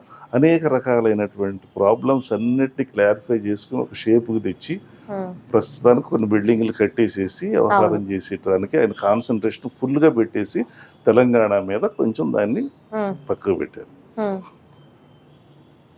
ఈ గ్యాప్లో ఏం జరిగిందంటే ఉమ్, వాళ్ళు ఒక నింద వేశారు అప్పుడు, ఉమ్. ఏమండి ఇవాళ రేపు అందరూ డబ్బులు ఇచ్చి కొనుక్కుంటారంటారు అనుకుంటారు, ఎమ్మెల్యేలని ఎమ్మెల్సీలని. ఒక పార్టీ నుంచి నీకెంత అది ఇచ్చాడు, నీకెంత వినిపిస్తుంది, ప్రతిసారి ఎంతది. వినిపిస్తుంది. ఉమ్, మరి ఈయనేదో ఆయన ఏదో కొనిపోయాడంట, చంద్రబాబు నాయుడు గారు ఎక్కడున్నాడు, ఆయన ఎక్కడున్నాడు, ఏం మాట జరిగింది, ఫోన్లోనంట బ్రీఫ్డ్ మీ అన్నారంట. అది ఒక పెద్ద నేరం కింద ఆయన్ని ఉమ్, ఇప్పిసి రాత్రికి రాత్రి పారిపోయి వచ్చాడు. పిచ్చి పిచ్చి వాగుళ్ళన్నీ వాగుతున్నారు. ఉమ్, ఉమ్, ఉమ్. సరే ఎవరినో వదిలిపెట్టేసాడు. ఆ తర్వాత రేవంత్ రెడ్డి గారు ఆ కేసులో ఉండి రేవంత్ రెడ్డి గారిని ఏం చేయగలిగాడు ఈయన మాత్రం? ఆ, రేవంత్ రెడ్డి మీద తన మీదే కూతురు వివాహంలో నిశ్చితార్థం రోజున ఆయన అరెస్ట్ చేశాడు. ఉమ్, ఆ రోజు ప్రతిజ్ఞ చేశాడు, నేను వస్తా చూస్తా నీ సంగతి అని. ఉమ్, కక్ష తీర్చుకునే విధానం ఏదైతే ఉందో అది ఎప్పటికీ జయాన్ని ఇవ్వదు అనేది ప్రూవ్ అయింది. అక్కడ కావచ్చు, ఇక్కడ కూడా అంతే. ఉమ్, ఉమ్, కక్ష సాధింపు చర్యల వలన ఉమ్. సాధించేదేమి లేకపోగా ఇంకా Hmm. మంచిని ప్రమోట్ చేయటం అవుతుంది. చంద్రశేఖరరావు గారు ఇది కూడా అది జరిగింది. ఎందుకంటే చంద్రబాబు నాయుడు గారు ఎలక్షన్ 2019లో తలసాని శ్రీనివాస్ యాదవ్ గారిని పంపించి తర్వాత డబ్బులు పంపించారు అనే మాట ఉంది. రకరకాలైన చేసి ఎట్టి పరిస్థితుల్లో చంద్రబాబు నాయుడు గారు ఓడగొట్టాలి. ఎందుకు అంత విరోధం? అక్కడ అమరావతి ప్రపంచవ్యాప్తమైన రాజధాని తయారైపోతుంది. అక్కడ తయారైపోతే అప్పటికే హైదరాబాద్లో ల్యాండ్ వాల్యూస్ తగ్గిపోయింది. కరెక్ట్, ఈ సిచ్యువేషన్ ఏర్పడింది. ఈ సిచ్యువేషన్ ఏర్పడింది. సెటిలర్స్ అందరూ కొంచెం అక్కడికి వెళ్ళిపోతున్నారు. అందరూ కూడా అమరావతి ఇంకా చూసారు. అక్కడ విపరీతంగా భూములు ధరలు పెరిగినాయి, ఇవన్నీ వచ్చేసినాయి. ఎప్పుడైతే హైదరాబాద్కి ఇది జరిగినప్పుడు ఆయన ఒక సీఎంగా ఆయన రాష్ట్రానికి ఆయన మేలు చేసుకోవాలని కోరుకుంటాడు కదా. రాజకీయ ఎత్తుగడలు అంటాం ఇవన్నీ. సో దాని మీద డిఫర్ అయ్యి ఉండొచ్చు ఆయన. డిఫర్ అయ్యి ఇప్పుడు హైదరాబాద్ యొక్క సంక్షేమం కోసం కావచ్చు, ఇక్కడ తెలంగాణని డెవలప్ చేయాలనేటువంటి ఆలోచనలు కావచ్చు, ఈ రాజకీయంగా ఇప్పుడు నా రాజ్యం బాగుండాలని ఇంకో రాజ్యాన్ని కొట్టాలి. దాన్ని మరి వాళ్ళది తప్పనిలే, మనం వీళ్ళు తప్పనిలేం. కానీ అంటే ఇలాంటప్పుడు విలువలు ఏమి పనికిరావంటారు. రాజకీయ చదరంగం అంటారు, అట్నే కదా. ఇప్పుడు ఔరంగజేబు ఉన్నాడు, తల్లిదండ్రులనే కొట్టేసి లోపల పడేశాడు అని చెప్పి చరిత్ర చెబుతోంది. మనకేం దరిద్రం ఏంటంటే మనకి హిందూ రాజుల యొక్క చరిత్రలు ఏవి మనకు ఆ పాఠ్య పుస్తకాలు అవన్నీ బాబరు, అక్బరు, హుమాయూన్లు, ఔరంగజేబులు, దేవాలయాలను కూలగొట్టి వస్తున్న వాళ్ళని మన హిందూ ధర్మాన్ని. ఇప్పుడు కూడా మనం వరంగల్ వెళ్తే ఆ దేవాలయం చూస్తే ప్రాణం ఉసూరు మనకి ఎలా పగలగొట్టారండి. సో ఇటువంటివన్నీ మన హిందూ కల్చర్ నాశనం చేసిన వాళ్ళ చరిత్రలు అక్కడ ఉంటాయి. అవే మన చరిత్ర పుస్తకాల్లో మనం చదువుకున్నాం. మన హిందూ రాజులు హిందూ ధర్మం కోసం ఛత్రపతి శివాజీ ఎంత పనిచేశాడు, మరి రాణా ప్రతాప్ ఎంత గొప్ప పని చేశాడు, ఇటువంటివన్నీ కూడా మనకు తెలియనివ్వరు. పురుషోత్తముడు, అంబి, అలెగ్జాండర్ వస్తే వీళ్ళంతా ఇచ్చేశారు, ఇవన్నీ మనకు తెలియదు. మరి అది మనసులో పెట్టుకునే మరి మన తెలంగాణ ఎలక్షన్స్లో చంద్రబాబు నాయుడు గారు రేవంత్ రెడ్డికి సపోర్ట్ చేశారు అనేటటువంటి అసలు అలా అనుకున్న పొరపాటు. కానీ అప్పటికి చంద్రబాబు నాయుడు గారు జైలు నుంచి రావటం జరిగింది. రాష్ట్రంలో అక్కడే అంతా అల్లకల్లోలంగా ఉంది. ఇక్కడ సరైన నాయకత్వం లేదు, ఫైనాన్షియల్గా బలంగా లేదు పార్టీ ఇక్కడ. ఇప్పుడు నాయకత్వం, పటుత్వం ఉండాలి. క్యాండిడేట్స్ నిలబెట్టగానే సరిపోతుందా? ఇప్పుడు ఆయన వచ్చి ప్రచారం చేయడానికి ఆయన అప్పటికి బెయిల్ ఇవన్నీ పర్ఫెక్ట్గా లేడు ఆయన కదా. మరి ఆ టైంలో ఆయన వచ్చి ఏం ప్రచారం చేస్తాడు? ఆయన రాకుండా ఇక్కడ ఎమ్మెల్యేలు గెలవలేరు కదా. పార్టీ అన్సర్టన్గా ఉన్నప్పుడు ఆయన వచ్చి ఏం చేస్తాడు? కాబట్టి పరిస్థితుల్ని అనుకూలంగా మార్చుకోవడానికి వెయిట్ చేద్దాం, ప్రస్తుతం మనం పెట్టట్లేదని చెప్పి వదిలేశారు. అది ఎవరికైనా బెనిఫిట్ అవుద్ది. అంత మాత్రం చేత నువ్వు రేవంత్ రెడ్డికి ఫేవర్ అని ఇది కాదని కాదు కదా. అలా ఉండుంటే పొత్తులో వెళ్ళేవారేమో. కూడా నిర్ణయం తీసుకోవడానికి ఆ సమయం అనేది కరెక్ట్ గా ఆయనకు ఫేవర్ గా లేదు కదండి. ఆ సమయం ఆయనకి ఫేవర్గా ఎక్కడుంది? ఆయన జైల్లో ఉన్నాడు. జైలు నుంచి బయటకు వచ్చి నిర్ణయం ఎవరు తీసుకోవాలి? లోకేష్ బాబు ఆయన బయటికి తేవడానికి నానా హింసలు పడుతున్నాడు. ఇప్పుడు ఆయనకి ఇప్పుడు ఇక్కడ వీళ్ళేమో రోజుకు ఒక దరిద్రం తీసుకొచ్చి రోజుకు ఒక 3 కేసులు వేసేస్తున్నారు. ఏమండి, అది నిలుస్తుందా నిలవదా పక్కన పడేయండి అని కేసులు అయితే పుంకాలుగా కేసులు వేసేస్తున్నారు ఆయన మీద. ఆ బ్యాడ్ టైంని అధిగమించడానికి చేస్తున్న ప్రయత్నాల్లో ఉన్నప్పుడు తెలంగాణ ఎలక్షన్లో ఎప్పుడు వీళ్ళైతే చేయగలుగుతారు? ఎవరు చేయగలుగుతారండి? అది ఇంకొకళ్ళకి ఫేవర్ అయ్యి ఉండొచ్చు. అంతేగాని చంద్రబాబు నాయుడు గారు కావాలని ఎందుకు చేస్తారు? నేను సపోర్టే చేస్తున్నా. ఓకే, ఇప్పుడు ప్రపంచవ్యాప్తంగా చంద్రబాబు నాయుడు గారికి చాలా మంచి ఫాలోయింగ్ ఉంది. అందరం గమనించాం కూడా, రీసెంట్గా జరిగిన ఇష్యూస్లో కూడా. ఈ ఫాలోయింగ్ని ఆయన ఎలా సంపాదించగలిగారు? అంటే మన దేశం కాకుండా విదేశాల్లో కూడా ఇది ఎలా సాధ్యం? ఇటువంటి వాళ్ళందరి దగ్గరికి వెళ్ళి పరిస్థితిని వివరించి చెప్పి ఇక్కడ ఉన్నటువంటి యొక్క ఫెసిలిటీస్ ఏంటి, మేము ఇస్తున్న సపోర్ట్ ఏమిటి, కాబట్టి మీరు మీ ఇండస్ట్రీస్ మా దగ్గర పెడితే మీకు వచ్చే బెనిఫిట్స్ ఏంటి, మాకు వచ్చే ఎంప్లాయ్మెంట్ ఏంటి. ఇప్పుడు కూడా అమెరికాలో చాలా కంపెనీలు ఉన్నాయండి. ప్రతి వాళ్ళు బ్రాంచ్ ఇక్కడ పెడతారు, మీకు తెలియదు ఏం కాదు. ఎందుకని? అక్కడ వాడికి సంవత్సరానికి 2000కేనో 2 lakhs అలా ఇస్తే 200K ఎన్నో ఇవ్వాల్సి ఉంటుంది అనుకుందాం. 200K అంటే మనకు ఎంతండి? మనం డాలర్స్ రూపాయల్లోకి మారిస్తే 1,60,00,000 అవుతుంది. 80 రూపాయలు వేసుకుంటే 1,60,00,000 సంవత్సరానికి ఇక్కడ ఇవ్వగలుగుతున్నారా? నెలకి 50,000 రూపాయలు ఇస్తే పెద్ద శాలరీ ఇక్కడ. అవునా? 6 లక్షలు 6 12 ఒక సగానికి సగం జీతంతో ఇక్కడ అంత వర్క్ చేస్తున్నారు. కాబట్టి అందుకని ఈ బెనిఫిట్స్ అన్ని చూసుకుని తర్వాత ఇక్కడ ఇచ్చిన వనరులు, మరి ఇవాళ ఫైనాన్షియల్ డిస్ట్రిక్ట్ ఉంది, హైటెక్ సిటీ ఉంది. ఫస్ట్ సైబర్ టవర్స్ ఎవరు కట్టారండి? ఆ సైబర్ టవర్స్ వస్తున్నప్పుడు ఆ మాదాపూర్కి రోడ్డు ఉంది అసలు. ఇటువంటి ఒక ఇండస్ట్రీస్, ఒక సిటీ వస్తుందని తెలిసినాక అనేక మంది ఇన్వెస్టర్స్ డబ్బున్న వాళ్ళల్లా అక్కడ పెట్టుకుని బాగుపడతారు. కాబట్టి ఏంటంటే డెవలప్మెంట్ ఎక్కడొస్తుందో ముందు ఆలోచన చేసేవాళ్ళు పలానా ఏరియాలో ఇక్కడ ఇది ఉంది కాబట్టి మనం ఇక్కడ ఇన్వెస్ట్ చేసుకుందాం. ఆ ఇన్వెస్ట్ చేసిన వాడికి ఏం చేస్తాడు? ఇవాళ ఎకరం ఒక మార్కెట్ వాల్యూ ఒక 15,000 20,000 ఉందనుకుందాం, వాడు 40,000 ఇస్తానంటాడు.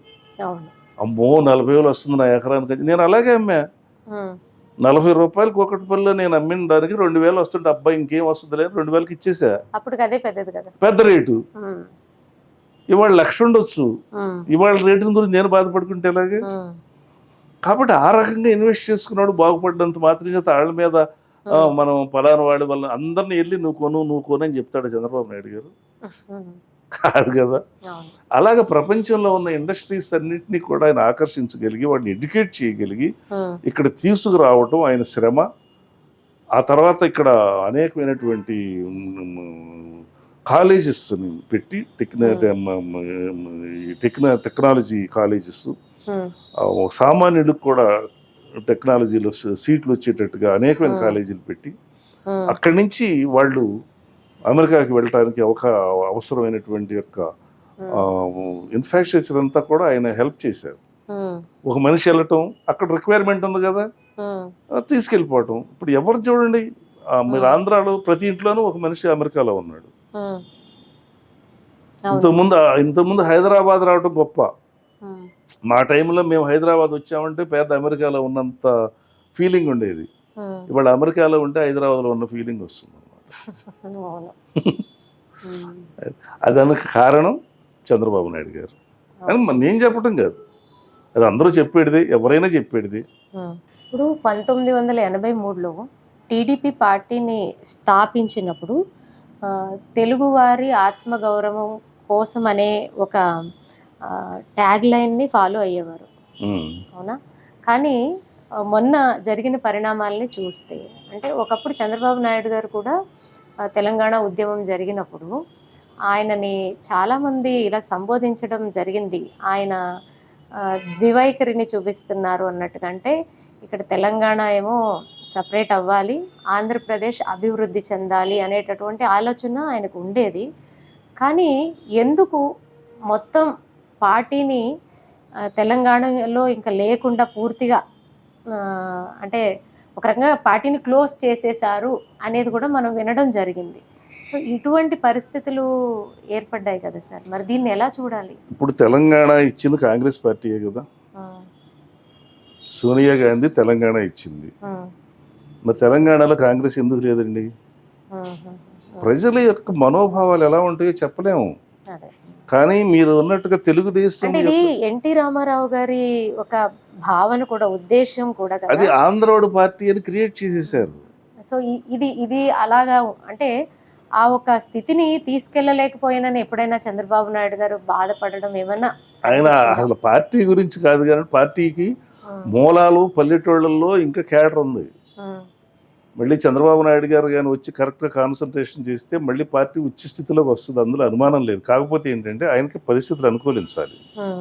ఇప్పుడు ఆంధ్రప్రదేశ్లో ఉన్న పరిస్థితులను దాటి ఇప్పుడు ఇక్కడ కాన్సన్ట్రేట్ చేసే టైం లేదు ఆయనకి. ఇక్కడ మళ్ళీ ఫ్రమ్ ది బిగినింగ్ నుంచి రావాలి. ఇక్కడ ఇప్పుడు ఆంధ్రాలో పీక్లో ఉన్నాయి రాజకీయాలు, దగ్గరలో ఎలక్షన్స్ ఉన్నాయి. ప్రజలందరూ ఏం కోరుకుంటున్నారో మీకు తెలవంది కాదు. ఒక్కసారి అని నెత్తినెక్కేసాడు, మమ్మల్ని చచ్చిపోతున్నా, ఈ నెత్తి మీద ఉన్న భారాన్ని దింపుకోవాలనేటువంటి యొక్క పరిస్థితి ప్రతి ఒక్క తెలుగు ఆంధ్రప్రదేశ్లో ఉన్న వాళ్ళల్లో ఎక్కువ మంది కాదు కదా, 90% కనపడుతుంది. ఆంధ్రాలో ఉన్నటువంటి పరిస్థితులు అన్నీ కూడా మనం ఛానల్స్లో చూస్తున్నాం. అబద్ధం ఎలా రాజ్యం వెళ్తుందంటే, నేను నీకు మంచి చేస్తేనే, మీ కుటుంబానికి మంచి చేస్తేనే అన్నారు. కరెక్టే. మంచి అంటే ఏ రకమైన మంచి? మీరు పథకాలు ఒకవేళ ఇచ్చారని అనుకుందాం, చంద్రబాబు గారు ఇవ్వంది ఏంటి, మీరు ఇచ్చింది ఏంటి? ప్రత్యేకంగా మీరు పథకాలు ప్రవేశపెట్టి పెన్షన్ మీరు ఒక్కళ్ళే ఇస్తే, అంతకుముందు లేకపోతే మీరు చెప్పుకోవచ్చు. 2000 దాకా ఇచ్చినటువంటి దాన్ని ఇవాళ అడ్డగోలుగా రేట్లు పెంచి చెత్త మీద కూడా పన్ను ఏంటండి, 8-9 సార్లు అంటండి కరెంటు బిల్లులు పెంచింది. ఆస్తి మీద పన్ను 6 సార్లు పెంచారంటండి. ఈ సామాన్యుడు ఎలా బతకాలండి? కరెంటు బిల్లు వచ్చేసేసి అసలు మనకి 100-150 రూపాయలు అట్లా ఉంటేనే ఎక్కువ అనుకునేది, పెట్టుకుని వేలల్లోకి వెళ్ళిపోయింది కరెంటు. ఒకవేళ సపోజ్ మీరు 10,000 నాకు ఇచ్చారనుకుందాం, 10,000 రూపాయలు ఒక సామాన్యుడు కూలి చేసుకున్నాడు, అమ్మో 10,000 వచ్చేసినాయి నాకు పలానా ఆయన ఇచ్చేసాడని చెప్పేసి ఆనందంతో ఏం చేస్తాడు, వెంటనే వాడు గుర్తొచ్చేది ఫస్ట్ ముందు కొట్టు. అక్కడ వెళ్తే ఎంత ఉంది, అది అగ్గినిలాగా కోడతుంది చెంప మీద. 300 అంట సామాన్యమైన సీఫ్లు ఎక్కరు. ఆడొక్క క్వార్టర్తో సరిపెట్టాడు వాడు, 2 క్వార్టర్లు అయితే తినకూడదు. 2 క్వార్టర్లు తీసుకుంటాడు కదా, 600 అయింది కదా, వెంటనే మటన్ కొట్టుకెళ్తాడు, అది 1000 రూపాయలు అవుతుంది. అది తీసుకుంటాడు, ఇటు దినుసులు బొనుసులు పెట్టుకుని శుభ్రంగా తిన్నాడు. ఎన్ని రోజులు తిన్నాడు? 3 రోజులకి అయిపోయింది 10,000. మళ్ళీ 4వ రోజులు ఎక్కడికి వెళ్ళాలండి? ఈ 10,000 సంపాదించుకునే మార్గాన్ని నువ్వు చంద్రబాబు నాయుడు గారు పని కల్పించాడు. అట్ ది సేమ్ టైం సంక్షేమం చూశాడు, సంపద సృష్టించాడు, ఉద్యోగ కల్పన చేశాడు. ఇవాళ ఏదన్నా పక్క పల్లెటూరు నుంచి ఒక ఊరికి వెళ్ళడానికి కనీసం మన కారు అసలు ఉంటుందా, చక్రాలు ఊడిపోతాయి అన్నంత దరిద్రంగా ఉన్నాయి రోడ్లు. అలా రోడ్డు వేసుకోవాల్సిన పని లేదా? సర్పంచ్లకు అధికారాలు లేవు, సర్పంచ్ డబ్బులన్నీ వెళ్ళిపోయినాయి అంట. ఏంటి, ఒక చైర్మన్లు ఉన్నారు, మా నాటక అకాడమీకి కూడా చైర్మన్ ఉన్నారట. ఆ చైర్మన్లుకి నువ్వు పనిచేస్తే పదవి తీసుకుని అక్కడ కూర్చో, డబ్బులు అడగొద్దు. కాపు కార్పొరేషన్ పెట్టినప్పుడు కొన్ని 100 కుటుంబాలకి 2 లక్షల చొప్పున లోన్లు మేము కూడా ఇప్పించాం. ఇవాళ కాపు కార్పొరేషన్ ఉంది, చైర్మన్ ఉన్నాడు, డబ్బులే లేవు. గుంటె ధైర్యంగా పని ఉంటే నేను నన్ను తిట్టమానండి, ఇది పలానా వాళ్ళకి ఇచ్చాం అని చెప్పేసి నన్ను బాగా తిట్టమని చెప్పండి, నేను దానికి యాక్సెప్ట్ చేస్తా. ఏమీ లేకుండా తిడితే అది వాళ్ళకే తగులుతుంది. ఇప్పుడు నేను ఒక ఆరోపణ చేస్తున్నా, నా ఆరోపణ నిజమైతేనేమో మీరేం మాట్లాడకూడదు.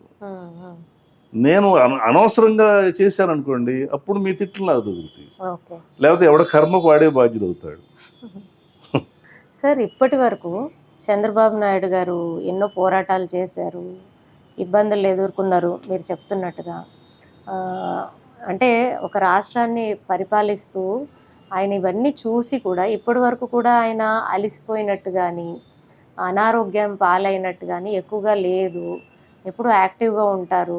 ఇవన్నీ ఎలా సాధ్యమవుతుంది సార్? సంకల్పం అండి. మనిషికి దైవశక్తి అంటే అదే. దైవశక్తి అనే దాన్ని సాధనలో నేను భగవాన్ సత్యసాయి బాబా గారు విగ్రహ నాటకం వేశారు. అప్పటి వరకు ఆయన నేను భగవంతుడిగా నేను ఊహించుకోవాలి. ఆయన దగ్గర నాటకం వేసినప్పుడు ఏం జరిగిందంటే, కృష్ణుడు పడుకునే పడక సీన్ ఉంటుంది. ఆ పడక సీన్లో ఒక సెట్ వేస్తే అది స్వామీజీ స్టేజ్ మీదకి వచ్చి తీసేసి ఆయన పడుకునే శేషపాన్ వేశారు. ఆ మంచం వేసినప్పుడు హెచ్ఏ దొరగారు గౌరవనీయులు నాకు ఆయన తీసుకెళ్ళి నాటకం వేయించిన ఆయన, అది పడుకోగలడా బాబా అని అడిగారు. బాబా గారికి బాగా ప్రియభక్తుడు దొరగారు. నేను చూసుకుంటా కదా అన్నారండి.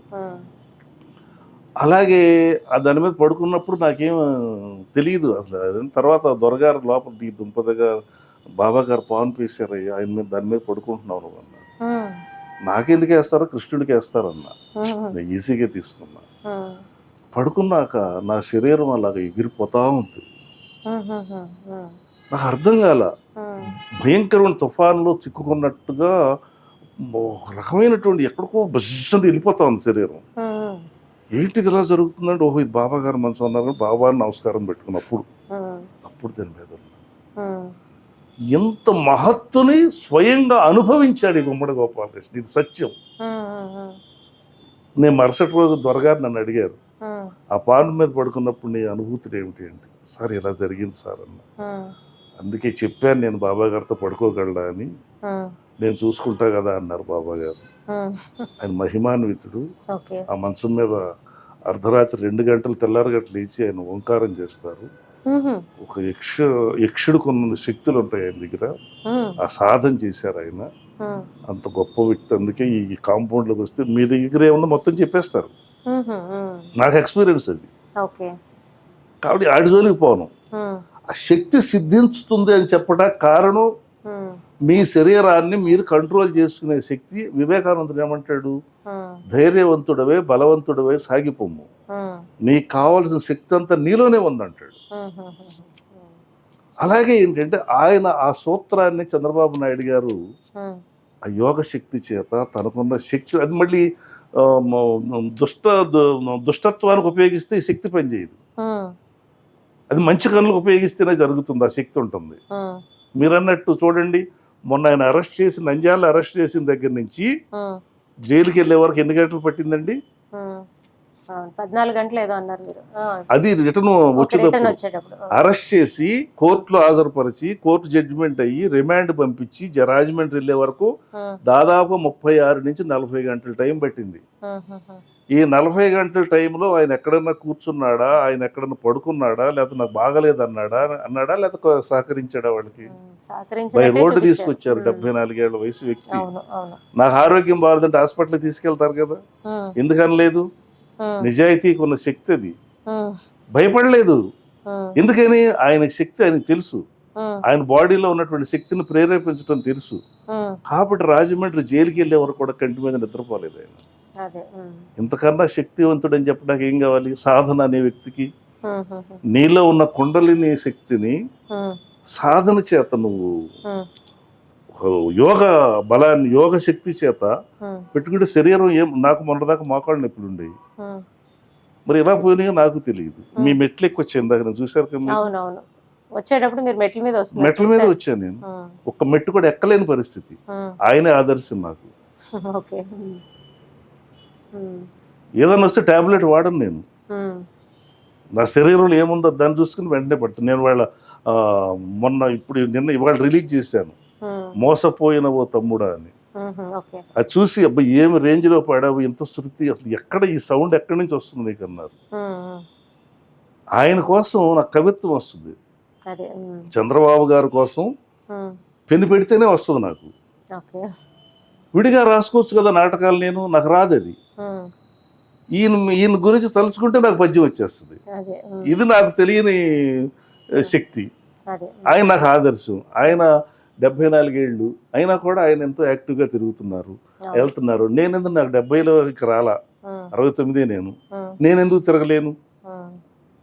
ఆయన మంచి పర్పస్ కోసం తిరుగుతున్నాడు కాబట్టి భగవంతుడు శక్తి ఇస్తున్నాడు. కాబట్టి నేను మంచి పని కోసమే తిరుగుతా, కాబట్టి నేను శక్తివంతుడిని అవుతా అనేటువంటి యొక్క ప్రేరణకి, స్ఫూర్తికి ఆ శక్తివంతుడు కాబట్టి ఆయనకి అంటున్నా కూడా ఆయన బాగు చేసుకునే శక్తి ఆయన మనసులోంచి, ఆ శరీరం నుంచి ఆయనే చేసుకోగలడు అనమాట.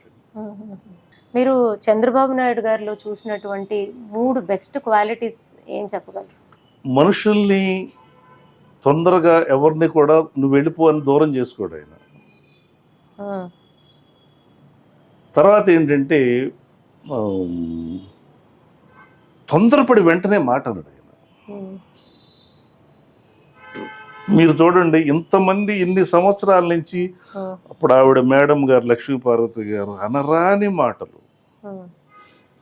సభ్య సమాజం వినటానికి కూడా చెవులు మూసుకునేంత ఘోరంగా మాట్లాడుతుంది ఆవిడ. ఏనాడన్న ఒక్క మాట మాట్లాడేట చెప్పండి, రక్తం ఉడికిపోదా మనకే, విన్నవాళ్ళకి కొంతమందికి. ఒకవేళ నిజంగానే జరిగింది అనుకోండి, అయినా అంత నీచంగా మాట్లాడతారా అని అంటారు చూసింది. ఒకవేళ జరిగితే ఏమీ లేకోకుండా ఆయన భరించాల్సినటువంటి పరిస్థితి వచ్చి నెత్తిన భారాన్ని వేసుకుని నిందమోస్తుంటే ఆవిడ మాట్లాడేమాట, పోనీ నువ్వేమన్నా రామారావు గారు భార్యలాగా ఉన్నావా? ఎక్కడున్నావు నువ్వు? ఇవాళ ఎవరికి ఊడిగం చేస్తున్నావు కదా? నువ్వు ఇక్కడే ఉండి ఈ కుటుంబంతోనే ఉంటే నీకు ఎంత గౌరవం వచ్చేది? లేదే. ఉండనివ్వలేదు అన్నట్టుగా ఆమె చెప్తూ ఉంటారు. ఉండనివ్వరండి, ఎవరు ఉండనివ్వలేదో చెప్పాలి. నీకు ఏ కోరికలు లేవు, ఎందుకు ఉండనివ్వరండి? ఎవరైనా బయట పెట్టి తోస్తారు, పోనీ ఎవరు తోస్తారో చెప్పండి కదా. నన్ను ఉండనివ్వలేదు, నేను వెళ్ళిపోతున్నానంటే అల్లరి చేయటువంటి ఎక్కడి నుంచి అది? ఇప్పుడు తెలుగులో ఒక సామెత ఉంది, ఏంటా రాత్రి మీ ఇంట్లో లైట్లు వెలుగుతున్నాయి తెల్లవారులు అంటే, ఏం లేదండి మా ఆవిడకి నాకు రాత్రి తగదా, తెల్లవారులు అది నన్ను కొట్ట, నన్ను అది కొట్టింది ఆవిడే. ఈ చెప్పడం ఎలా చెప్పాడు? తెల్లవారులు అది నన్ను కొట్ట, నన్ను అది కొట్టింది ఎవరు? ఆవిడే కొట్టింది. చెప్పడంలో ఆయన ఎలా చెప్పాడు? నీ ఇద్దరం కొట్టుకున్నట్టు చెప్పాడు. అలా ఉంటుంది అనమాట అండి. మిమ్మల్ని ఎవరు ఉండనివ్వరండి? ఎన్టీఆర్ కుటుంబంలోకి వెళ్తే ఎవరు తోసేసారో చెప్పమానండి. మీకు ఇల్లు సపరేట్గా ఉండే, మీ వాకిలు సపరేట్గా ఉండే, మీకు ఇచ్చిన ప్రాపర్టీ సపరేట్గా ఉండే, ఎవరు ఉండనివ్వలేదండి మీకు? ఉండలేవలేదు. ఎవరు ఉంటే అప్పుడు ప్రజల్లోకి వస్తే మాలాంటి వాడు అందరూ వచ్చి మీకు సపోర్ట్ చేసేవాళ్ళంగా. రామారావు గారు భార్య అని మీరెవరండి పంపించడాకని చెప్పేసి, నిజమైన మహాతల్లి ఆయనకి ఎంతో సేవ చేసింది కాబట్టి ఆవిడని వదిలిపెడతారని మేమందరం వచ్చి మీ వెనకాల నిలబడేవాళ్ళంగా. మీ ఆలోచన విధానమే వేరు కదా. కాబట్టి ఇది అటువంటి వాళ్ళు ఎన్ని మాటలన్నా కూడా, తర్వాత వెళ్ళిపోయిన వాళ్ళు ఎంత దూషించినా కూడా ఎక్కడన్నా ఒక్క మాట వేస్ట్ చేసుకుంటున్నాడు, సమయం వేస్ట్ చేసుకుంటున్నాడా? ఆయన చేయబోయే కార్యక్రమాల మీద కాన్సన్ట్రేషన్ చేస్తున్నాడా? అది కార్యసాధకుడి లక్షణం. ఇప్పుడు సీతక్క గారు ఉన్నారు, రేవంత్ రెడ్డి గారు ఉన్నారు, మొన్న గల్లా మీనున్నారు, జయదేవ్ గారు బయటకు వచ్చారు, ఫ్రెండ్లీగా వచ్చారు. ఒక్క మాట అన్నారా? మీకు ఇష్టం లేకపోతే మీరు వెళ్ళిపోండి.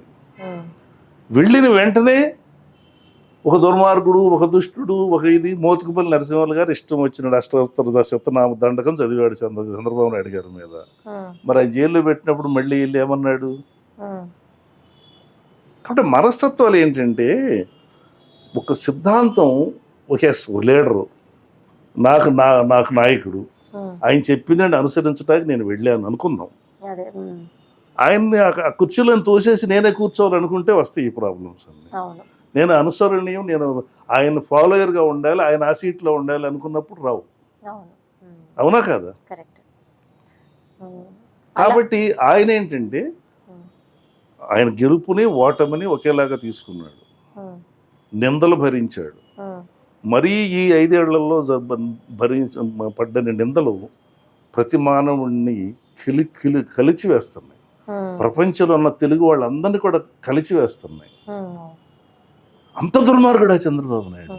కాదు, మీ ప్రచారం వల్ల ఆయన పునీతుడు అయిపోయాడు. వాడు ఎంత శక్తివంతుడిగా తిరుగుతున్నాడు చూడండి. మరి మీరేమయ్యారు నింద వేసిన వాళ్ళు? విడుదల రజనీ గారు ఏమంది? మీరు వేసిన మొక్క సార్ నేనంది. ఐటీలో నేను మీ మొక్కను సార్ అంది. మరి అదే నోరేమంటుంది ఇప్పుడు? కాబట్టి ఏంటంటే ఆ మాట్లాడటం అనేది అంత నీచంగా మాట్లాడక్కర్లేదు. మీ నాయకుడి కోసం మీరు మాట్లాడండి, మీరు చేసే పనులు మీరు చెప్పుకోవచ్చు, తప్పులేదు. అది చంద్రబాబు నాయుడు గారిలో నేను చూసింది పేషెన్స్, ప్లానింగ్, డెవలప్మెంట్ మీద. ఈ పొద్దున ఏం తీసుకొస్తే కొంతమందికి ఉద్యోగాలు వస్తాయి, సంపదను మనం ఎలా సృష్టించగలం. ఆయన చరిత్రలో ఇప్పుడు అమరావతి మీద పోలవరం మీద ఎందుకు కాన్సన్ట్రేషన్ చేశారంటే అది చరిత్రలో ఎవరికి రాని అవకాశాలు అవి. ఒక ప్రాజెక్టు, ఒక రాజధాని, జీవితకాలంలో ఏ నాయకుడికి రాని అవకాశాలు ఈ రెండు వచ్చాయి ఆయనకి. అందుకని దాని మీద విపరీతంగా కష్టపడ్డాడు ఆయన. 5 ఏళ్లలో పూర్తి అయిపోతాయా? ఎలా అవుతాయి చెప్పండి? దానికి ఉన్న టెక్నికల్ ప్రాబ్లమ్స్, లీగల్ ప్రాబ్లమ్స్ ఇవన్నీ సెట్ చేసుకోవాలి, అక్కర్లేదా? పెద్ద ప్రాజెక్ట్ కదా. కాబట్టి ఇంకో టైం వస్తుంటే బాగా జరిగిపోయి. అలాగే ఆయన సమీక్షించుకోవాల్సినటువంటి ఏమైనా 3 క్వాలిటీస్ మీకు అనిపించిందా ఎప్పుడైనా? అబ్బే, అస్సలు నేను ఆయన్ని సమీక్షించుకోవాలి అనే అంత నాలెడ్జబుల్ కాదు. మేము ఫాలోయర్స్. అంటే సమీక్షించుకోవడం అనేది కూడా ఒక్కొక్కసారి వాళ్ళలో ఉండే మంచి కూడా వేరేలాగా ప్రెజెంట్ అవుతూ ఉంటుంది కదా, అలాంటివి ఏమైనా ఉన్నాయా? మంచి అనేది ఎప్పుడు మంచిగానే ఉంటుందండి, వేరే ప్రజెంట్ అయ్యే అవకాశం ఉండదు. కాకపోతే ఏంటంటే వక్రీకరించడంలో మాత్రం సిద్ధహస్తులు ఉన్నారు. ఇప్పుడు బాలయ్య బాబుకి ఆయనకి పెట్టారండి. ఇప్పుడు పవన్ కళ్యాణ్ గారు వచ్చారు, ఆయన ఇద్దరు కలిశారు. పవన్ కళ్యాణ్ గారిని చంద్రబాబు నాయుడు గారు ఎంత ఆయన కలిసినప్పుడు వాళ్ళ చూపుల్లో కానీ, ఆయన మాట్లాడే విధానంలో కానీ, ఆయన వయసు రీత్యా పెద్దవాడైనా కూడా, ఈయన చిన్నవాడైనా కూడా ఎలా ఉంటుందో వాళ్ళిద్దరు కలయిక చూశారు కదా మీరు. ఆ ఆప్యాయతని, ఆ ప్రేమని తెలియకుండా లోకేష్ గారిని ఎలా చూస్తాడో పవన్ గారిని అలాగే చూస్తాడు ఆయన. అది గిట్టదు నాకు అనుకున్నాం. పెట్టేయాలని ట్రై చేస్తాము. విఘ్నులు ఎవరో వినరు కదా. వాళ్ళు డైరెక్ట్గా చెప్పాడు పవన్ కళ్యాణ్ గారు, నేను ఆయనతో కలిసి వెళ్తా, మీకు ఇష్టం ఉన్నవాళ్ళు ఉండండి, లేకపోతే వెళ్ళిపోండి అని చెప్పాడు పార్టీలో.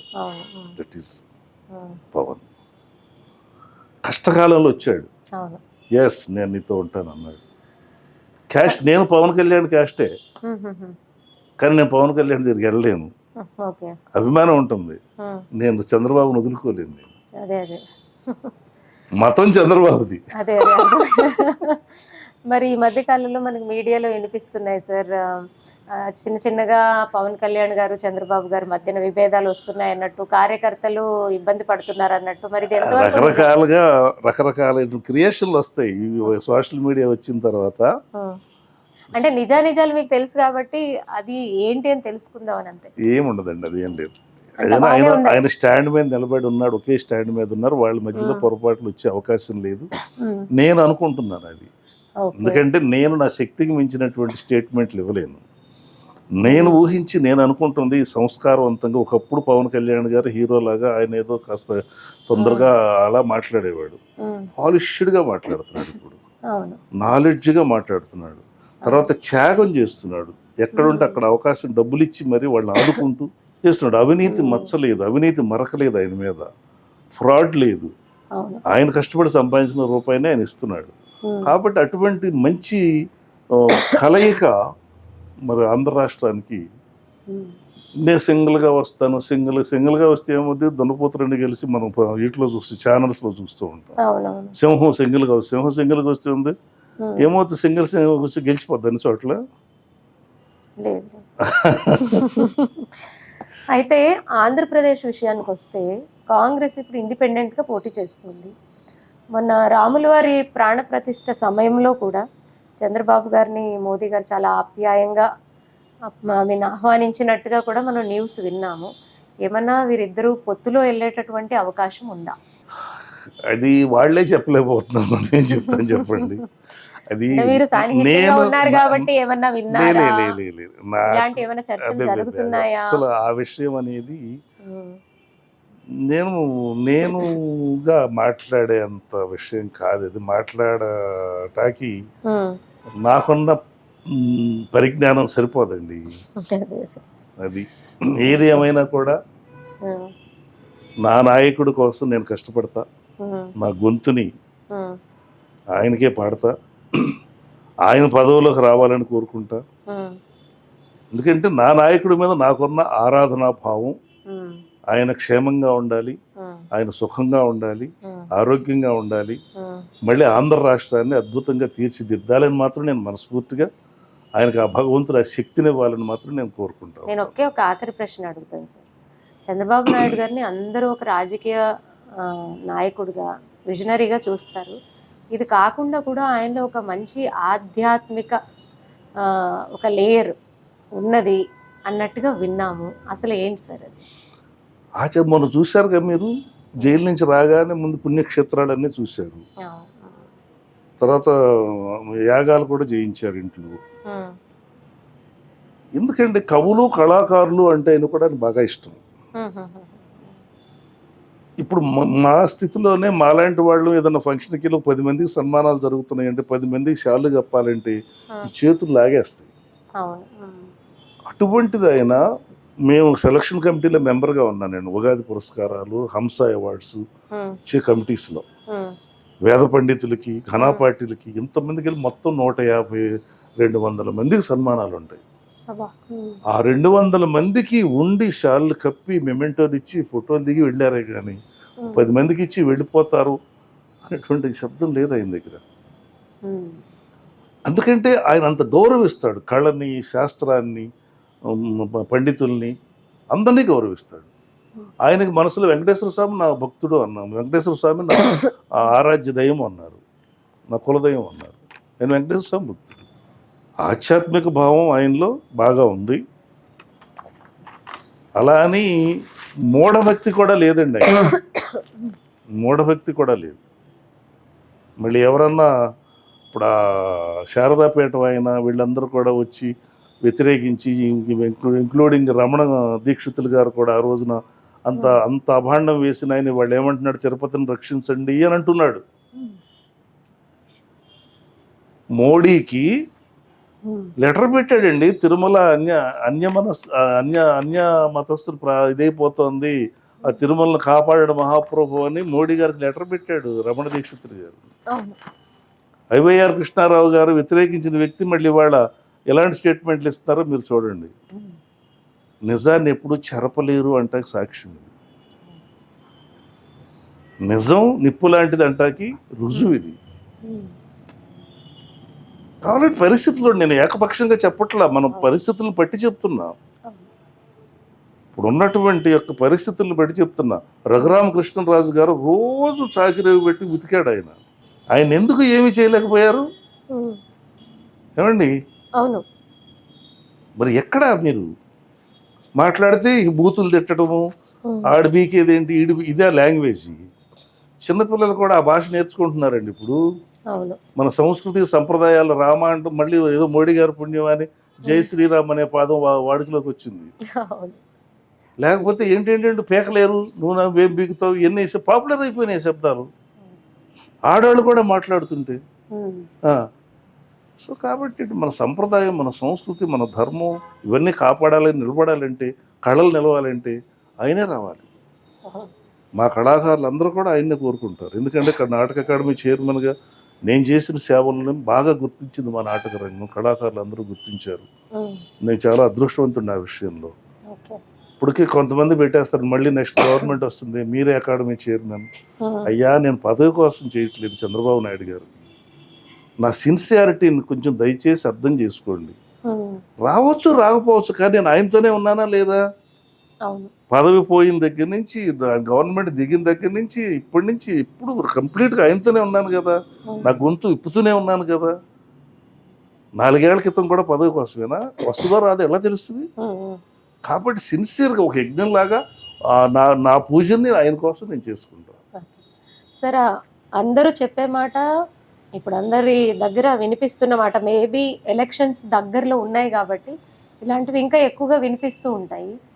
ఆంధ్రప్రదేశ్ రాష్ట్రానికి ప్రజలకి చంద్రబాబు గారు అన్యాయం చేశారు అనేటటువంటి మాటల మీద మీ సమాధానం ఎలాగుంటుంది సార్? అన్యాయం అంటే ఏ రకంగా అన్యాయం చేశారు చెప్పండి. పట్టిసీమ కట్టి రైతులకు నీళ్ళు ఇవ్వటం అన్యాయమా? పండగ కానుకలు ఇవ్వటం అన్యాయమా? జీసస్ క్రైస్ట్ ఏం చెప్తాడంటే ఒక చెంప మీద కొడితే ఇంకో చెంప చూపించమంటాడు. గాంధీజీ గారు కూడా అదే చెప్పేవారు. మరి కత్తిని దాల్చేవారందరూ కత్తితోనే నశింతురు, కత్తి కంటే కరుణ గొప్పది నాయన అని చెప్తాడు. ప్రేమ అనేటువంటి ఇది ఇస్తున్నాడు మీకు, ప్రతివాడిని ప్రేమించమంటాడు. మరి ఆ మతంలో ఉన్న వాళ్ళు ఏం చేస్తున్నారు చెప్పండి? మొన్న శర్మిలా గారు అడిగింది కదా, క్రైస్తవుడు అయి ఉండి అక్కడ జరుగుతున్నటువంటి క్రైస్తవుల హింస కనీసం ఎందుకు మాట్లాడలేదని క్వశ్చన్ చేసింది. ఏం సమాధానం చెప్తారు మీరు? క్రైస్తవులకి ఎక్కడ పక్షపాత అయ్యారు? కాబట్టి ఏంటంటేనండి, ఇప్పుడు మీ బావగారు బ్రదర్ అనిల్ గారు క్రైస్తవుడే కదా, మరి ఆయన ఎందుకు వ్యతిరేకిస్తున్నాడు మిమ్మల్ని? మీ తల్లిగారు ఎందుకు వ్యతిరేకిస్తుంది? తల్లిగారు ఎందుకు పదవిలోంచి బయటికి వెళ్ళింది? మరి బాబాయ్ గారు చంపినప్పుడు నారాసు రక్త చరిత్రను బ్రహ్మాండంగా మీరు విశ్లేషించి బాబాయ్ని బాత్రూంలోకి అలా తీసుకెళ్లారు, కప్బోర్డ్ దగ్గర తీసుకొచ్చారు, ఇలా బ్లడ్ దుడి చేశారు, ఇవన్నీ యాక్ట్ చేస్తూ చెప్పారు జగన్మోహన్ రెడ్డి గారు. మనకు వీడియోస్ ఉన్నాయి, నేను చెప్తున్నది కాదు. మరి వాళ్ళ అంత అభాండాన్ని మీరు నిస్సిగ్గుగా సాక్షిలో వేశారంటే ఎంత దారుణం అదండి. ఒక మనిషి మీద అంత దారుణం వేయటం, మర్డర్ కేసును ఒక మనిషి మీద వేయటం అంత దారుణం కదండి. ఇంతంత దుర్మార్గాలు ఎవరు చేశారండి? ఎవరు చేస్తున్నారండి? వీటికి ఆన్సర్ చెప్పాల్సింది ఎవరండి? కాబట్టి చంద్రబాబు నాయుడు గారు పలానా వ్యక్తిని పలానా రకంగా హింసించాడని 5 ఏళ్లలో ఆయన ప్రభుత్వంలో చెప్పమానండి. ఆయన హింసావాదానికి ఎప్పుడు వ్యతిరేకమండి. అందుకే అంటారు కొంతమంది బాగా సన్నిహితులు, ఆయన పిరికోడు భయస్తుడు అని అంటారు. భయస్థం కాదు, శాంతం అనేది ఆయన కొన్ని పద్ధతులకు అలవాటు పడ్డారు. ఆయన రాయలసీమ బిడ్డే ఆయన కూడా. కానీ శాంతం అనేది ఇవి నిలకడ మీద గెలుస్తాయి అని ఇవాళ అదే జరిగింది కదా. చంద్రబాబు నాయుడు గారు అంటే ఏంటో ఇవాళ జైల్లో పెట్టి ప్రూవ్ చేశాడు, ఆయన శక్తిని పెంచాడు. ఆయన అనంతమైన శక్తిని కలగజేశాడు జగన్మోహన్ రెడ్డి గారు. ఈ లెక్కను చూస్తే ఒక కక్ష. అంటే మీ ప్రకారం దీనివల్ల చంద్రబాబు నాయుడు గారికి ప్లస్ అయింది అంటారు? నేనంటమే కాదు, ఆయన పెద్ద వ్యూహకర్త అని కూడా పేరుంది కదా సార్ జగన్మోహన్ రెడ్డి గారికి. మరి ఎలా ఫెయిల్ అయినట్టు? ఎంత వ్యూహకర్త అయినా కక్ష తీర్చుకునే నేచర్ ఉండకూడదు. ఒక కక్ష అనేది కసి. ఇప్పుడు రావణ బ్రహ్మ చాలా గొప్పవాడు రాముడి కంటే, మీకు తెలియదు. రావణ బ్రహ్మ పడిపోయినప్పుడు లక్ష్మణుని పంపిస్తాడు రాముడు, శుక్రనీతి నేర్చుకురమ్మని. అదేంటన్నయ్య అతను ఏం మాట్లాడుతున్నావు నువ్వు, వెళ్ళు, నేను మర్యాదగా చూస్తాడంటాడు. వెళ్ళి నమస్కారం పెడతాడు. ఏంటి లక్ష్మణ అంటాడు. అన్నగారు మీ దగ్గర శుక్రనీతి నేర్చుకోమన్నాడు. తప్పకుండా నాయన నువ్వు వెళ్ళి స్నానం చేసిరా అని చెప్పేసి ఆ శుక్రనీతి ఉపయోగిస్తా. నువ్వు శిష్యుడిగా వచ్చావు కాబట్టి నా దగ్గర ఉన్న విద్య నీకు నేర్పాలి, ధర్మం కాబట్టి నేను నేర్పిస్తా, శుభం భూయాత్తని ఆశీర్వదించి పంపిస్తాడు రావణ బ్రహ్మ. నా రావణుని దుర్మార్గుడు అనాలా, కానీ దృష్టి అంతా రాముడి సంపాదనే ఉంటుంది అతనికి. అందుకే యుద్ధం చేశాడు. మరి ఆ విధంగా చెడ్డోడనాలా, ఈ విధంగా సంస్కారం అనాలా, మీరు చెప్పండి. ఆలోచించవలసిన విషయమే కదా ఇది. కాబట్టి కక్ష తీర్చుకోవడం అనే దాని మీద ఆ కక్ష నిన్నే కాల్చేస్తుంది అని అనటానికి నిదర్శనాలు అనమాట అండి. రఘురామకృష్ణరాజు గారిని లోపల వేసి ఇస్తే ఆయన చెప్పిన మాటలు ఏంటంటే, ఆయన కొడుతుంటే ఆ వీడియోని చూసి ఎంజాయ్ చేసేటువంటి లక్షణం, దాన్ని ఏమంటారు చెప్పండి. ఆయన చెప్పాడు ఈ మాటలు, మనం చెప్పుకునే కాదు. ఇటువంటి మానసిక స్థితి కరెక్టేనా పాలకుడికి? నువ్వు ఎంత మంచివాడివైనా సరే కరెక్ట్ కాదుగా. నిన్ను నీ దగ్గరికి ఎందుకు వస్తారు? న్యాయం చేస్తావని వస్తారు. నువ్వు మహారాజుగా పీఠం మీద కూర్చోబెట్టి చిన్న వయసు అయినా అందరూ దండాలు పెడతారు. నీకు ఇంకొక తెలియని విషయం చెప్తా. ఇవాళ జగన్మోహన్ రెడ్డి గారు ఫస్ట్ ఎంపీ ఎలక్షన్ అప్పుడు ఫస్ట్ పద్యం నా గొంతులోనే పాడి రాసి పెట్టారు. అది అప్పట్లో ఆయనంటే అంత నాకు అప్పుడు చంద్రబాబు గారి దగ్గర అవ్వలేదు. నేను అతనంటే అంత క్రేజ్ ఉండేది. నేను అన్న మాటే వాక్కులాగా ఇదయింది. రాజకీయ రంగాన రణభేరి మ్రోగించి సృష్టించనున్నావు సరికొత్త సునామీ అని రాసే వేళ ఆయన మీద. అది నిజమైంది. అదే కవివాక్ అంటారు, ఒక్కోసారి పిన్ను పెట్టింది ఎలా విశేషం అంటారు. అవును. కాబట్టి ఏంటంటే అది నిలుపుకొని ఉంటే 30 ఏళ్ళు కాదు, ఎన్నాళ్ళైనా పరిపాలిస్తుంది. అవును. అది నిలుపుకోకపోవడం బాధ్యత మీది. అవును. అయితే ఇప్పుడు మీరు ఆంధ్రప్రదేశ్ని పర్యటిస్తున్నారా? ఆ, సో పర్యటిస్తున్నారు కాబట్టి అన్ని ప్రాంతాలు ప్రజల్ని మీకు కలిసే అవకాశం ఉంటుంది, ప్రాంతాలను విజిట్ చేసే అవకాశం ఉంది కాబట్టి అవును. మీకు ఎలా అనిపిస్తుంది రాబోయే ఒక పరిణామాల్లో ఎటువంటి మనం ఒక గవర్నమెంట్ని చూసేటటువంటి అవకాశం ఉంది? నేను ఎక్కడికి వెళ్ళినా ఇన్ కేస్ జగన్మోహన్ రెడ్డి గారికి ఎంతో అభిమానంతో ఉన్నటువంటి యొక్క ప్రజలు కూడా అసంతృప్తిగానే ఉన్నట్టుగా గమనించాను. ఓకే. ఇది నేను సిన్సియర్గా చెప్తున్నమాట. ఇక ఏదో ఇక మేము ట్రోల్ చేయాలనే వాళ్ళు ప్రత్యేకంగా ట్రోలింగ్ వాళ్ళ వాటికి మనం ఏమి భయపడక్కర్లేదు, చెప్పక్కర్లేదు. ఎందుకంటున్నానంటే ఇప్పుడు జగన్మోహన్ రెడ్డి గారిని వెనకేసుకొచ్చిన మాట్లాడిన ప్రతి వాళ్ళని కూడా వేరే రకంగా చూసే పరిస్థితికి వచ్చింది. ఇప్పుడు ఏదో ఒక బెనిఫిట్ కోసం చేస్తున్నారు అని.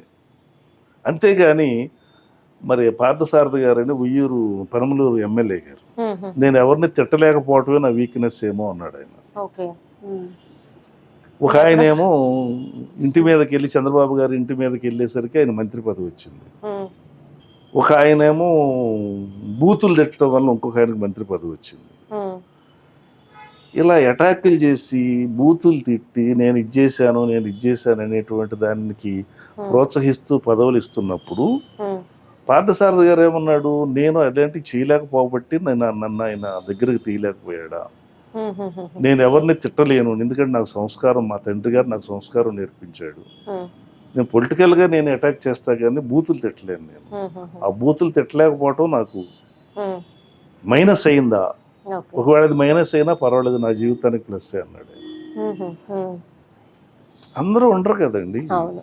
అంటే ఇంకొకటి కూడా వినిపిస్తుంది, పట్టణ ప్రాంతాల్లోనేమో చంద్రబాబు గారి పట్ల అభిమానం అనేది ఎక్కువ కనిపిస్తూ ఉంది, పార్టీ పట్ల కూడా.